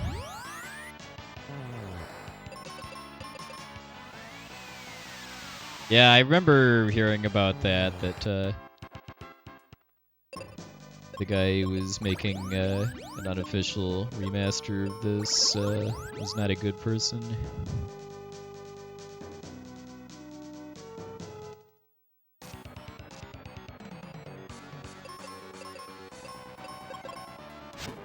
A Doomerang! Let's get the battle off in style.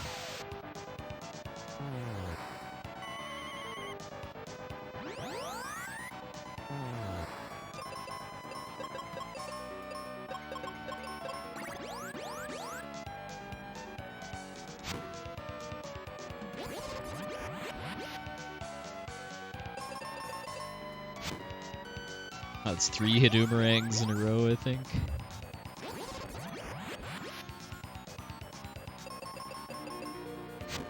Make that 4. I like this fight.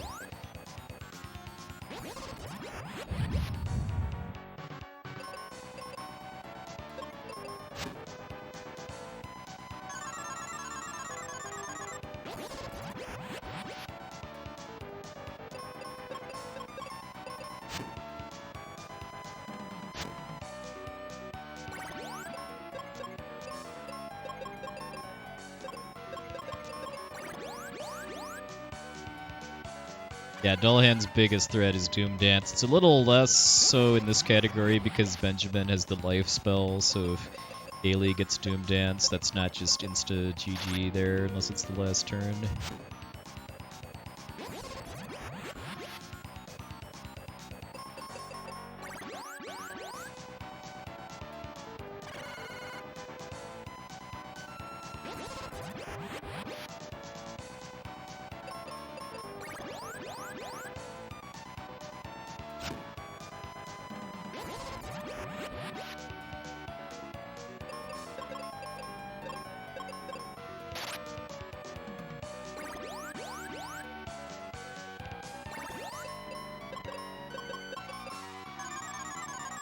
That was Doom Dan, what certain light warrior is calling himself. Nobody's looking. Alright, just like that, we are almost ahead again. Not dying to Dullahan.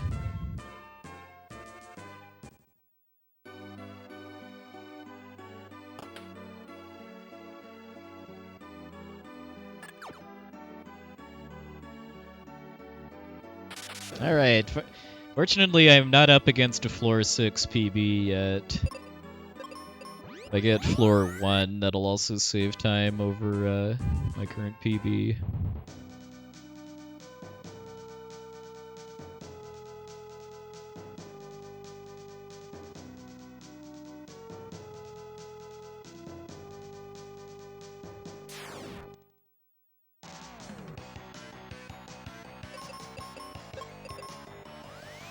Oh, come on, Kaylee. You're smarter than this, using magic.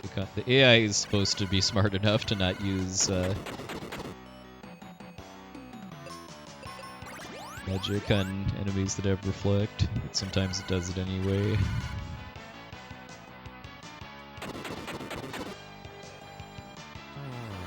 Oh, dang it. I forgot to get the Cupid locket. I'll just keep going and then get it afterwards. Hopefully that's not going to wreck my day too badly. What to say, because I thought Benjamin's supposed to be immune to blind by this point.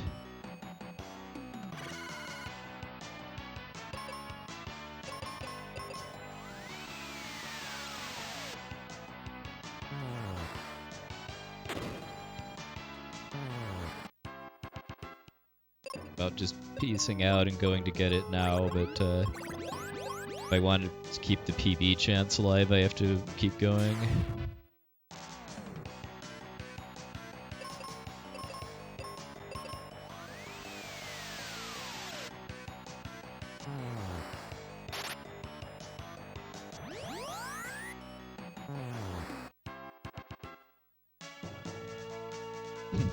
Yeah, I think it's kind of a shame that if that game ends up actually being good, it's still going to kind of forever be defined. Its legacy is going to forever be defined by that Kill Chaos trailer.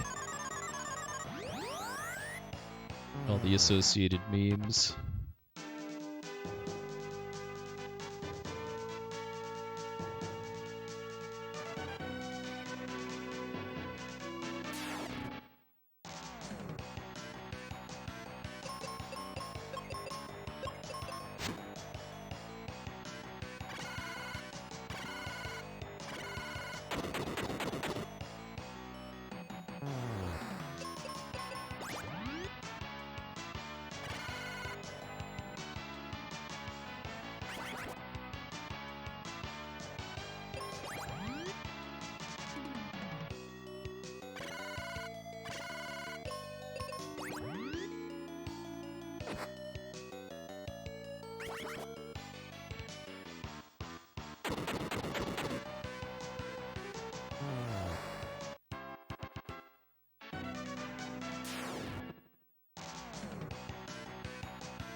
There's audio.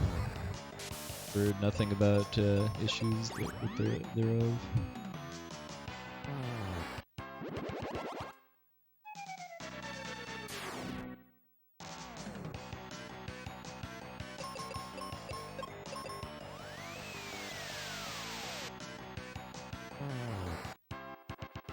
Welcome in, Mike ABC.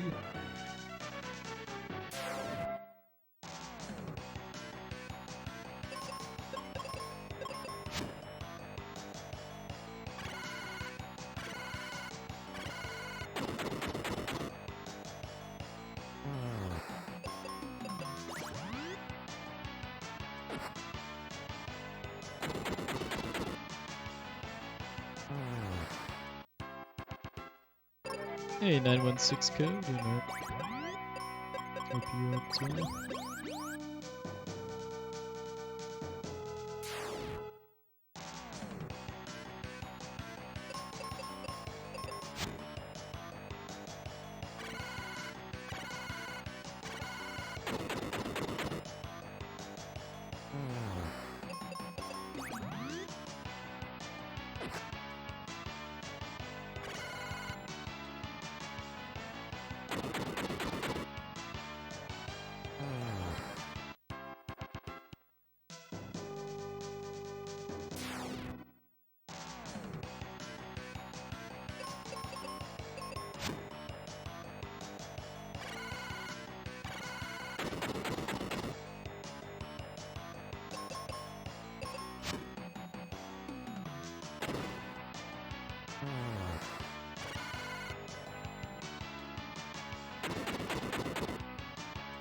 To be fair, she was blinded when she swung it that time, and unlike FF6 and FF1, blind does actually work in this game.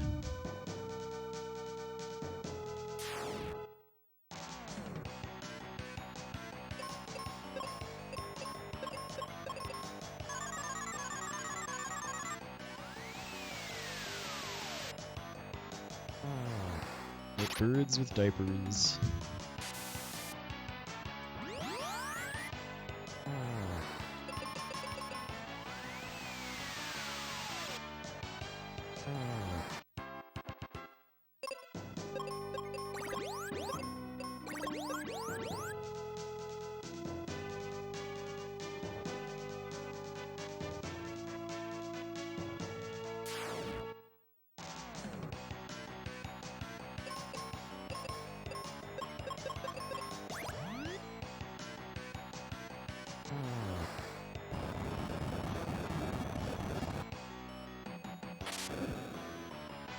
Hey, Nemesis, welcome in.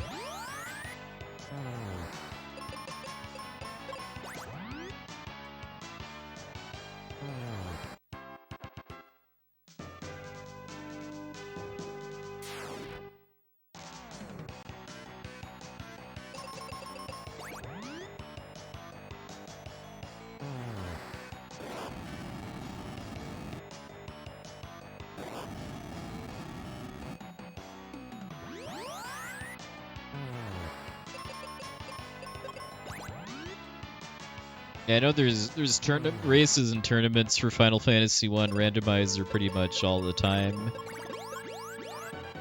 Like they restream matches in the RPG Limit Break channel a couple times a week along with their own. And yeah, I'm sure that they have a Discord. We'll have tons of people able to answer questions about it if you're interested.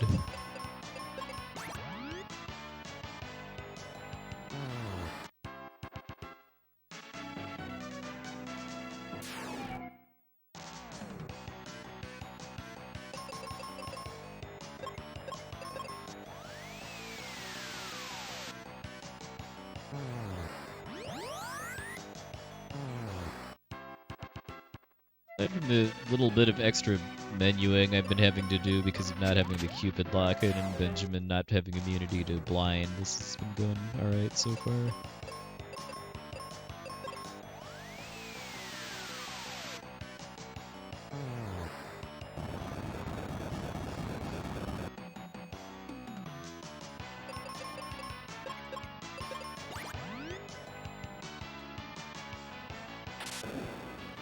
Wow, this Sphinx, or this Manticore with the dodges.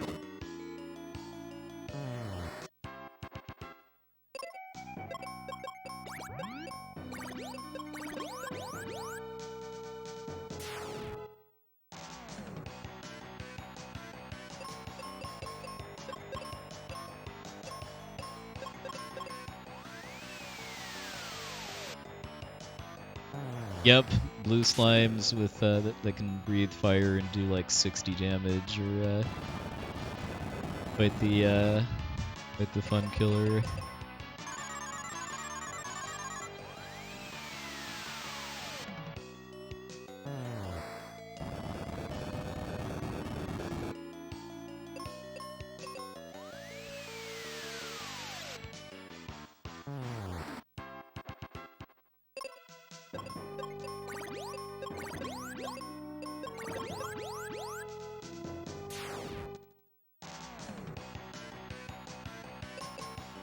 Oh, is it so it's possible for enemies to have multiple spells? I guess I don't remember NES Dragon Warrior quite well enough to remember enemies having multiple spells.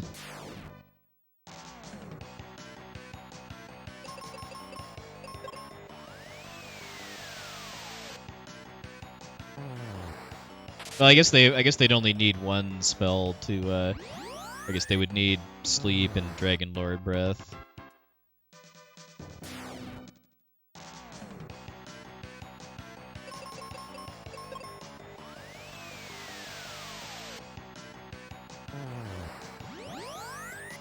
I will say one feature I would really love to see Dragon Warrior Randomizer get is having music from other Dragon Warrior games shuffled in.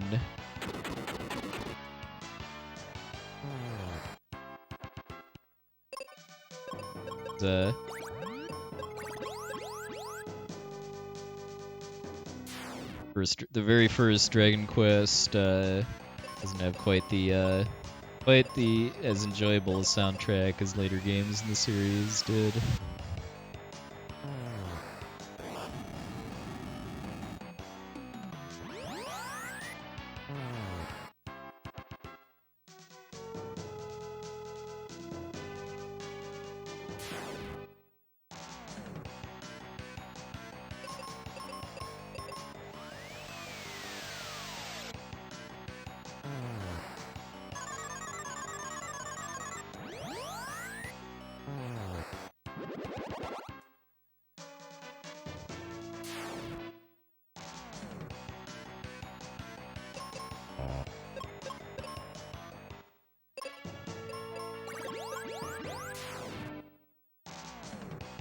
Oh, there's a Mario 64 Ocarina of Time combo now? That's news to me. I thought Ocarina of Time and Majora's Mask combo would happen first.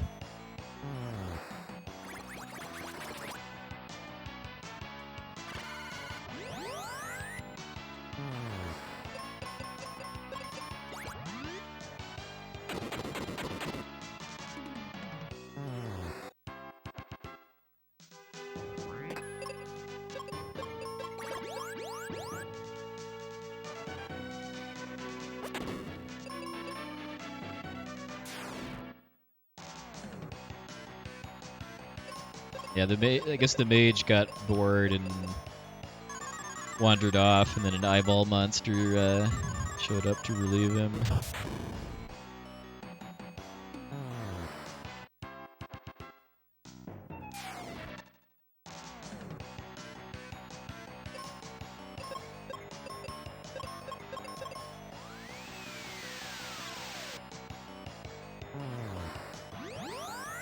Okay, the mage got really bored then if it turned into the eyeball monster.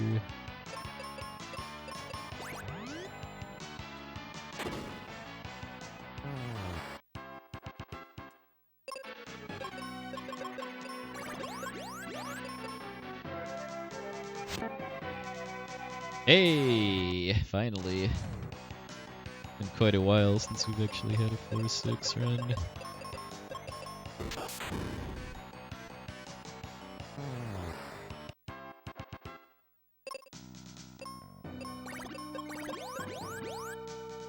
Alright, playtime's over.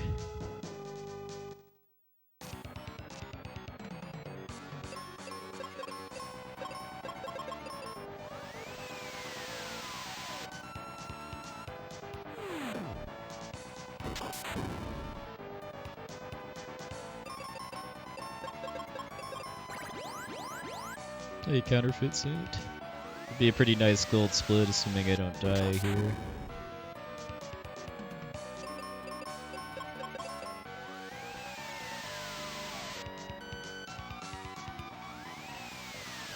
And I really need to have a pretty comfy lead going into Doom Castle in order to get a PB too, just because my PB's Doom Castle segment is pretty good.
Nice.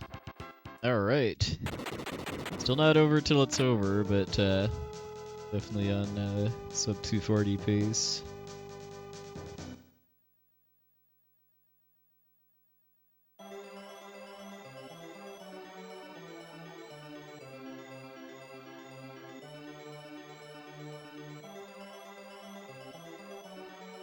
Yep, don't forget the locket.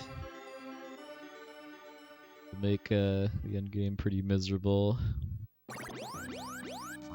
Don't forget this too, which will also make the end game pretty miserable.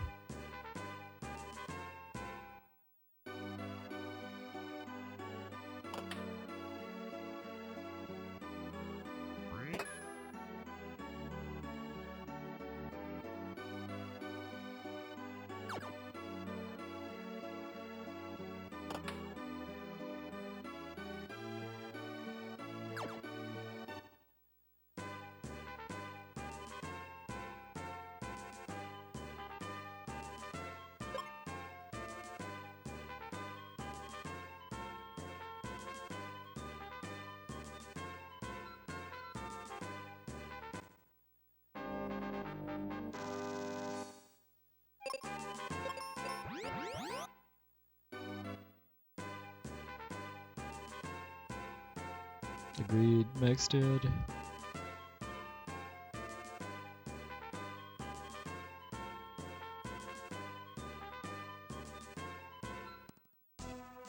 I got a fever, and the only prescription is killing chaos.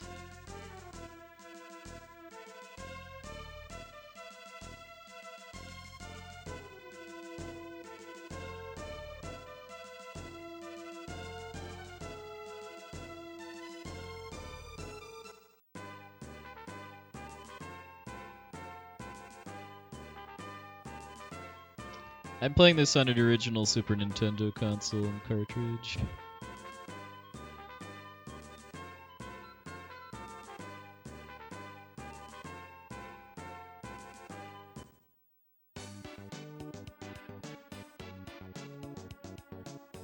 Baby. This is a Super Nintendo game.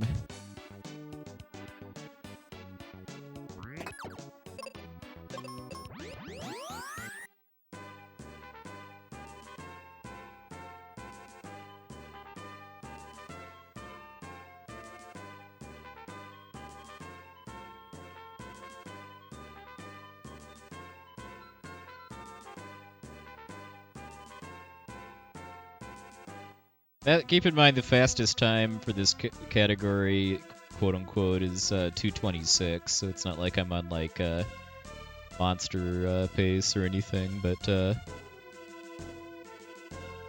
PBs have gotten pretty hard to come by lately, so I will gladly take what I can get.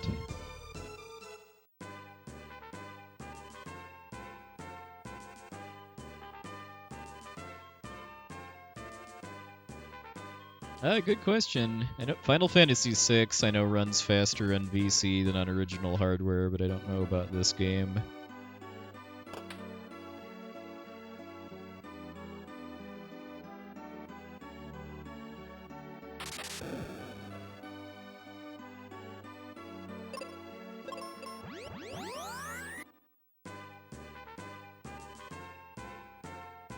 I mean, it's not like you can get Virtual Console anymore, too, without homebrew stuff.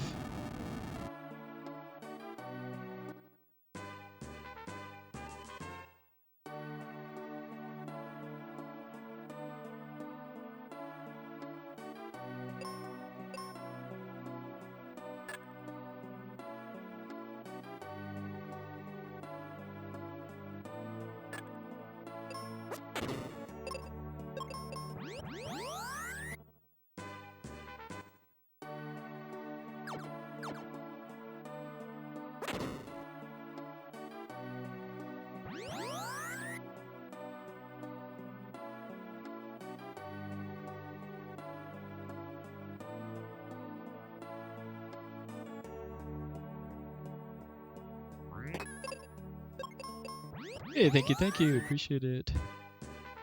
I hear you're back home and doing better.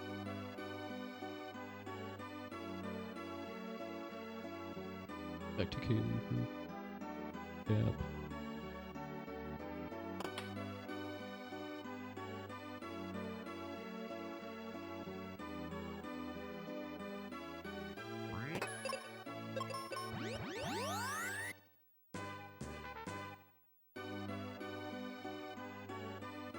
Now we go to the teleport house.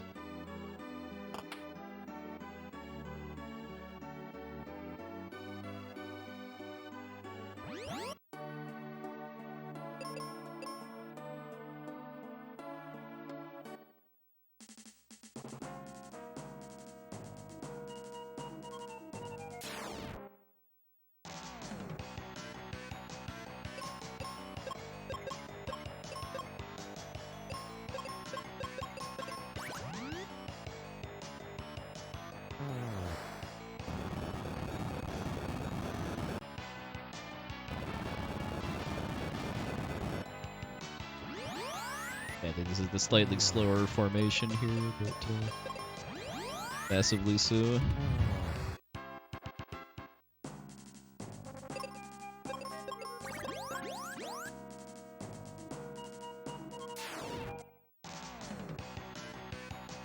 This one we're not touching. We're gonna run until we get to...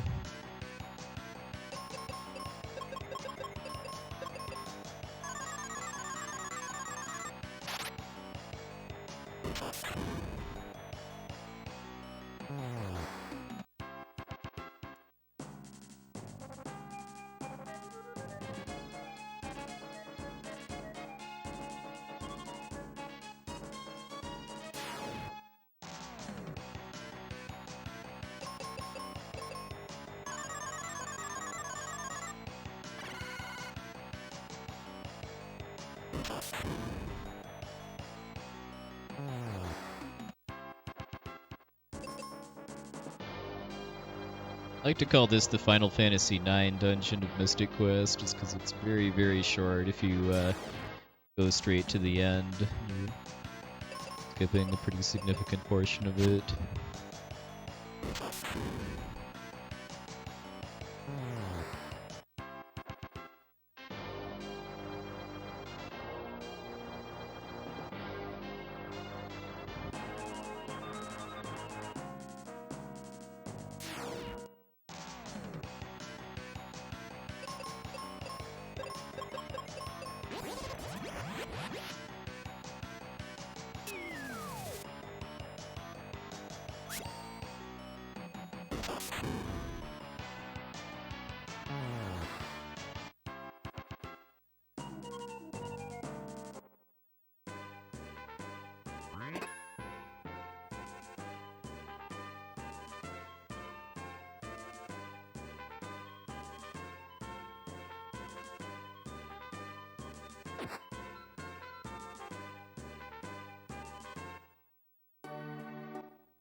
Hey, Duckfist, thank you very much for the raid, sir. Stream went well. Just about to start the home stretch of a Mystic Quest, no major skips speedrun.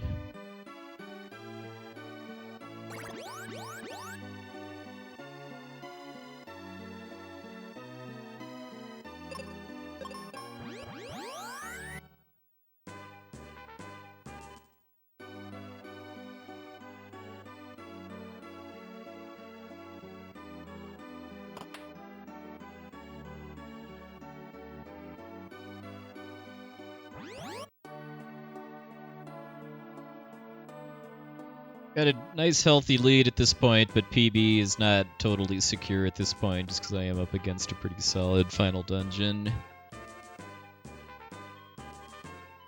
Let's see what happens though. Also hype music about to intensify.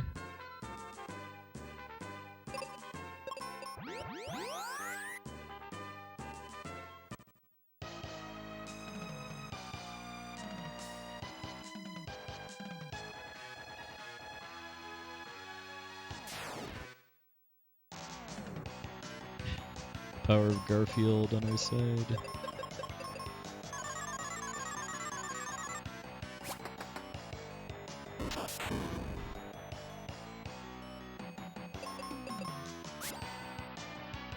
The Claw to kill these guys.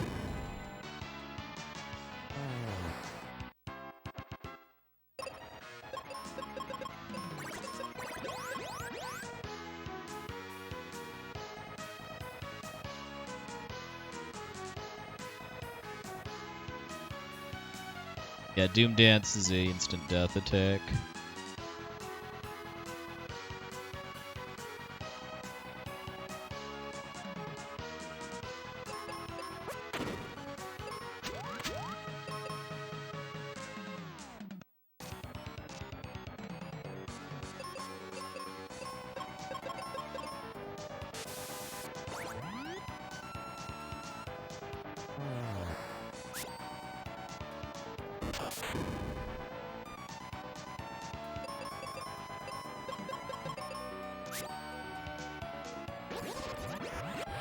Just need level 22 to one-shot those guys. Got the claw.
Fortunately, the encounters in this floor are pretty free. I'm mostly just concerned about getting lost more than anything else.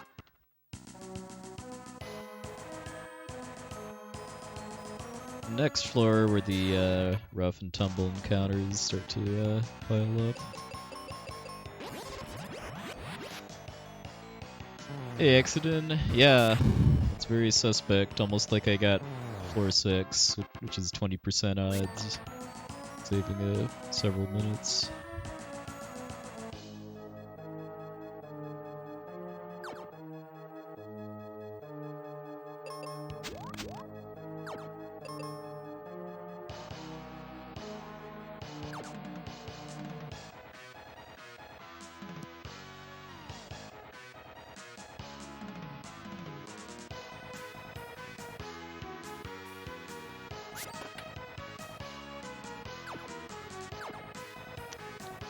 Press left hard enough.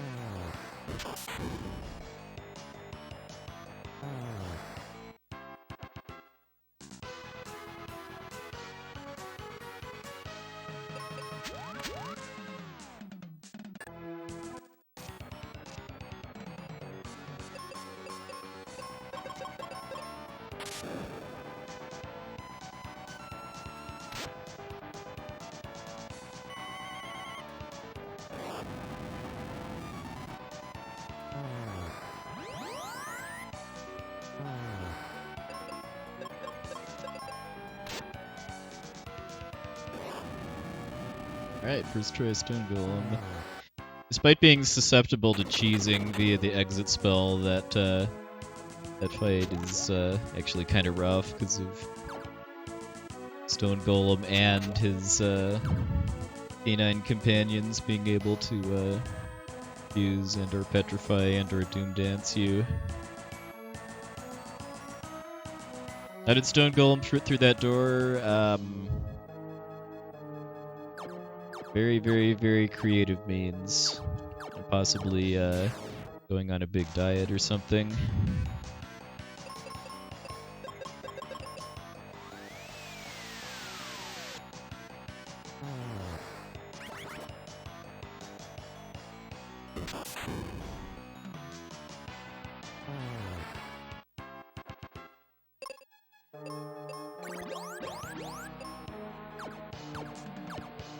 Yeah, maybe Stone Golem has a morph ball.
Alright, Wyvern, let's do it.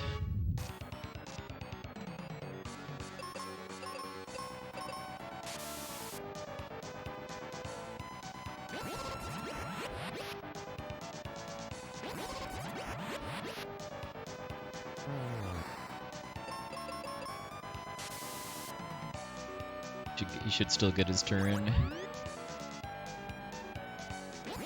Very nice.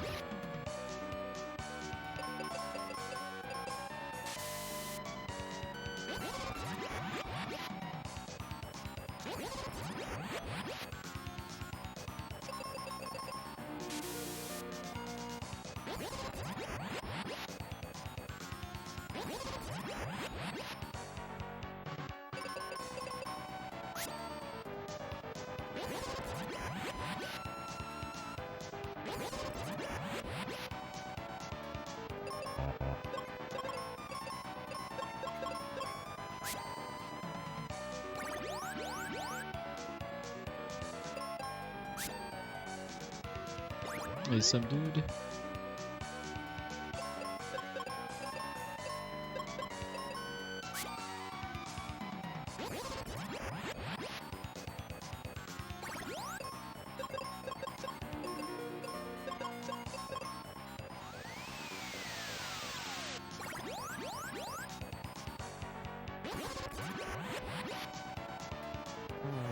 It's the fastest, but certainly could have been worse.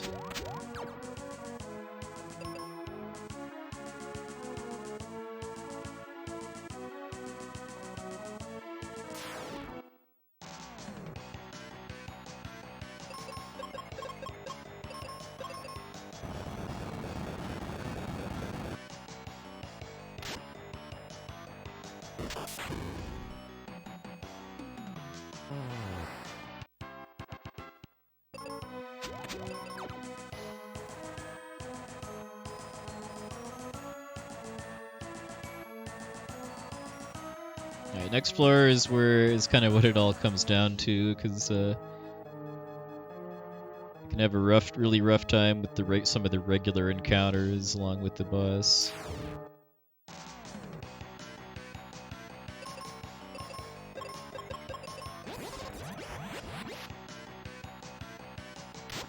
I skipped getting the Aegis shield on the bottom floor, which means that Benjamin is not immune to being petrified. I know it's been mathed out that the odds are somewhat in my favor of still coming out ahead, even if I die a couple of times because of getting petrified.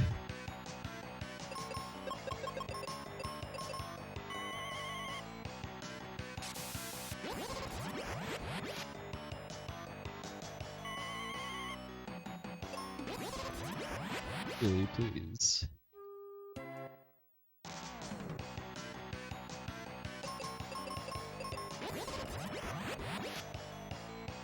Phoebe, please.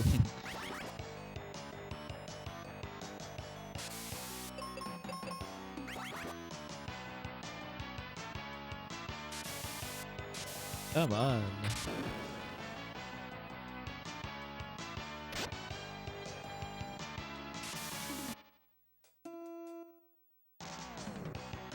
Already gonna lose time to my Phoebe because of this, but we're not in the realm of losing 5 minutes and 9 seconds at least.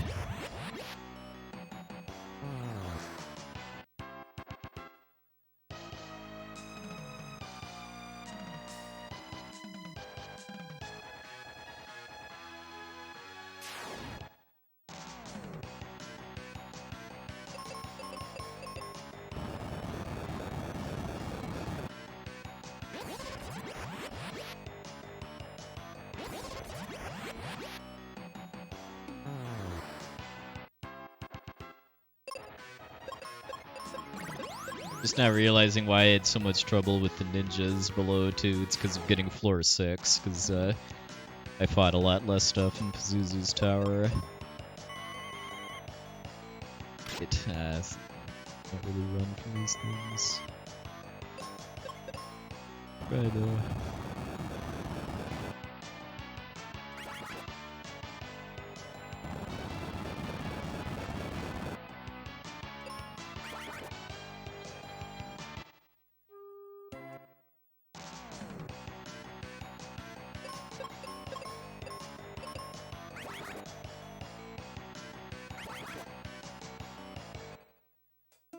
Well then.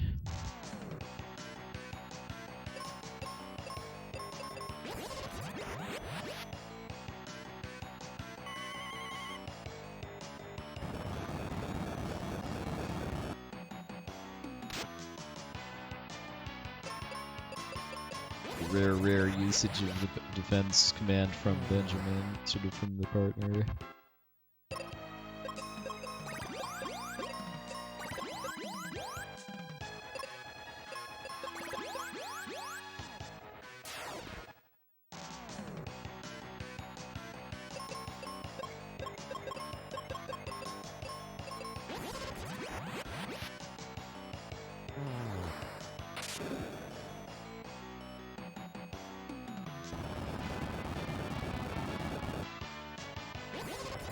Now, the closest equivalent to a meteorite armband in this game is either the Knight Sword or the Excalibur, which is +5 agility and increases your odds of going first, even if it's not guaranteed.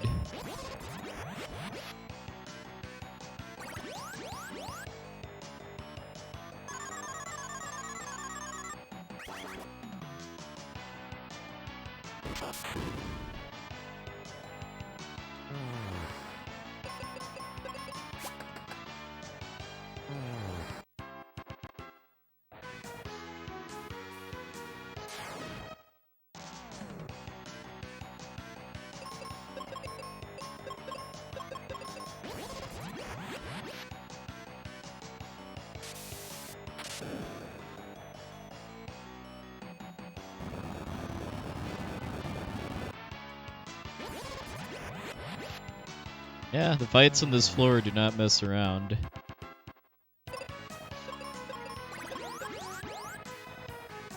So many enemies with Doom Dance and Petrification. Even if you do get the Aegis Shield, Phoebe, you can still get petrified. Well, you don't have a choice. I mean, all equipment in this game goes on Benjamin, the main character. Your allies' stats, equipment, and magic are completely fixed, and you have no control.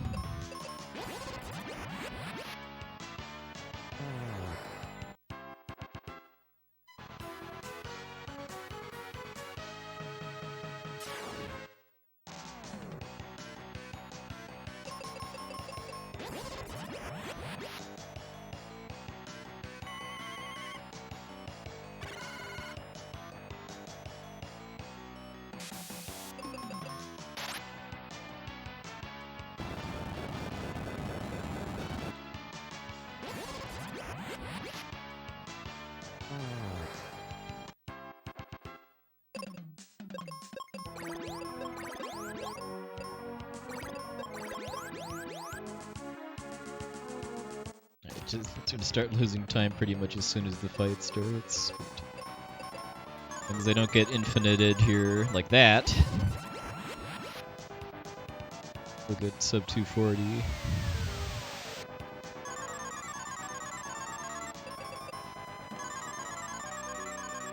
Double Doom Dance for the win.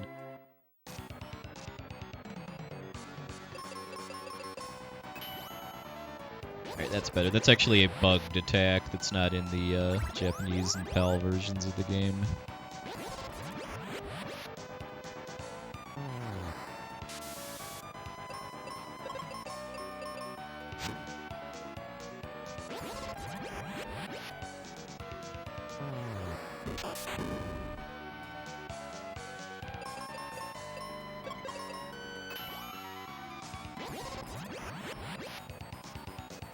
Yeah, Zu has less HP than Pazuzu.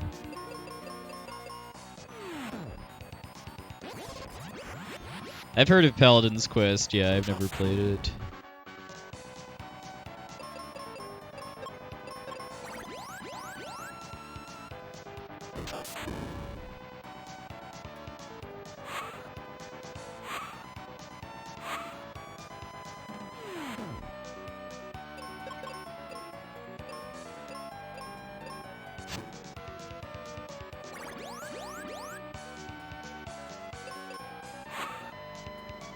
Don't Doom Dance, please.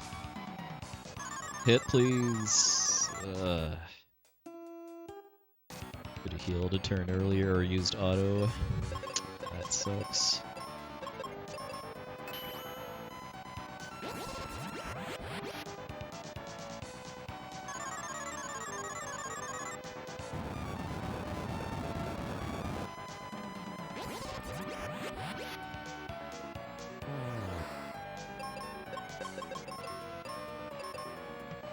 Need to save 42 seconds to hit my goal, though.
RPG Jerkbird.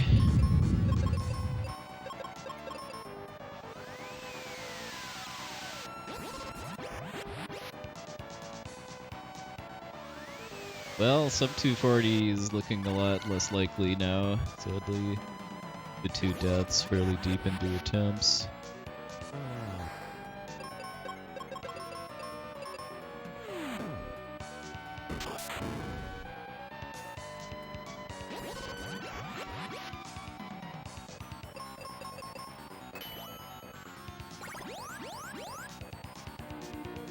There's a reason that I consider this the true final boss of the run, by the way.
If this were any percent instead of no shop glitch, then probably would have died there from that Doom Dance, because you don't get the life spell for Benjamin at any percent. Well, that is pretty disappointing, not gonna lie.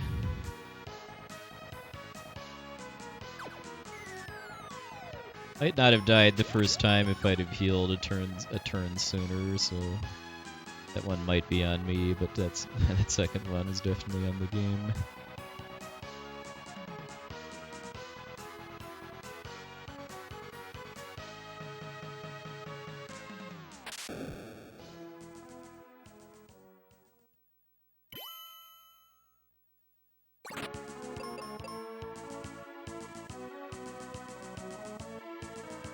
I know, that's the worst kind of troll too, is to leave you still in the green, but no longer on goal pace. Let's see what Dark King is.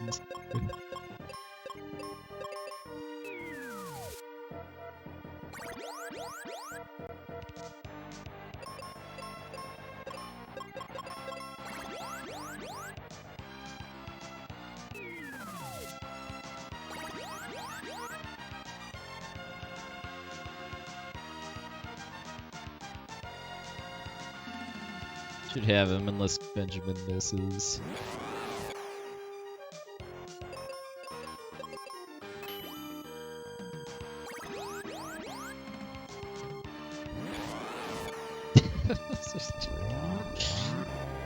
Final Fantasy Mystic Quest .png, folks.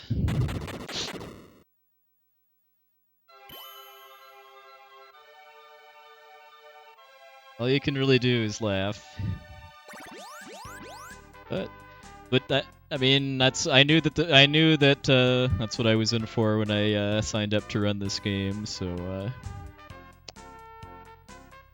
well, hopefully next time will go better. And I certainly had fun for the last 2 hours and 40 minutes. Yep, got Cerberus a couple times, then got Zood twice.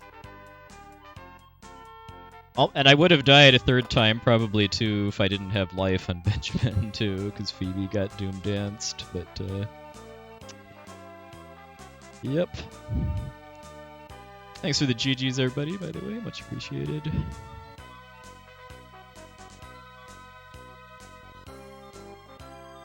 But, like I said, PBs have been kind of lacking the past month or so of attempts, so at least having having new splits to run against next time is something I'm looking forward to.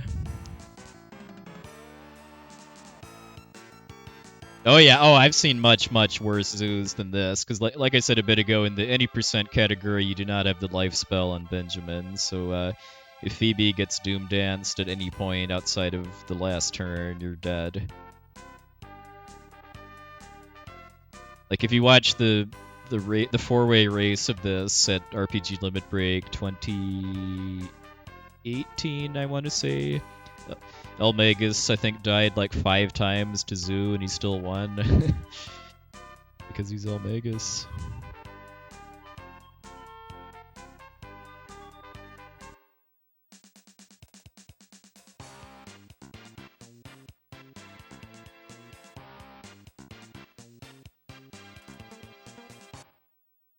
Alright, so let's review. Start was decent. Kind of struggling to remember the Bone Dungeon, other than, well... Yeah, this was not... The attempt before this, the one that I reset, was the one where I got enough seeds duplicated that I went for the 5 cure strat, and I didn't in this run. The snowy cave was pretty good. Ice pyramid was pretty bad. Alright, Falls Basin. I got trolled a little bit by Mr. Crab, but it was still a first try. Ice pyramid was really bad. Just a lot of bad encounter formations. I made a miss. I went the wrong way on one of the floors because I got mixed up on which floor I was on. So the ice golem cooperated pretty well. Exit battlefield, I remember being just kind of average. Had a couple sphinxes. Not really sure why I lost so much time. Why I lost 25 seconds on the mine, but oh, that's right, because I think I got confused on one of the only like 3 fights or so I take there. So yeah, one bad fight makes a difference. Had a death on Medusa from double stone gaze, despite using a much more conservative strategy. That pretty much should make it so that as long as I get put through the first 2 turns, I always win unless I get double stone gazed, which I did. Volcano, pretty solid. I know I had a really good dual head fight, very few flame breaths.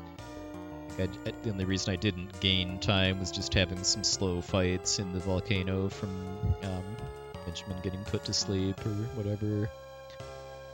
Tree and Mount Gale were pretty good. Despite forgetting to get the Cupid Locket until after Pazuzu, that was still a fairly solid Pazuzu's tower. I know I lost a bit of time from just extra menuing I had to do because of Benjamin not having blind immunity, but I still feel like I came out ahead over going back to get the locket after I realized I forgot it. Doom Castle started out okay, although most of that time savings on Skullrus Rex is from Captain Mac's ship from my previous PV was before I actually had like really solid strats for dealing with the encounters, at least specifically the first encounter there. Um, the stone golem floor and the was pretty good. Wyvern floor I don't think was great, but was still respectable. But then we had the zoo floor where I know I had like 4 deaths, I want to say, to random encounters. One of them was my fault because I forgot to seed Benjamin and I couldn't run away. That one was on me, but the others were just bad stone gazes and stuff. And then I died twice on Zoo, or actually 3 times, I think. The first one was getting double doom danced on the first turn, and then the next 2 were kind of deep in the fight deaths. So yeah. And I think losing a little bit of time on Dark King, I think, was mostly just because of being level 23 instead of 24. I think my PB was level 24, which is slightly faster and more consistent cure glitch setup. But I mean, despite Dark King critting Phoebe on the first turn, it was still nothing really went that badly afterwards. So yeah, a floor 6 run beats a floor 5 run by 2.5 seconds, thanks to Zoo. But yeah, that's speedrunning Final Fantasy Mystic Quest in a nutshell. So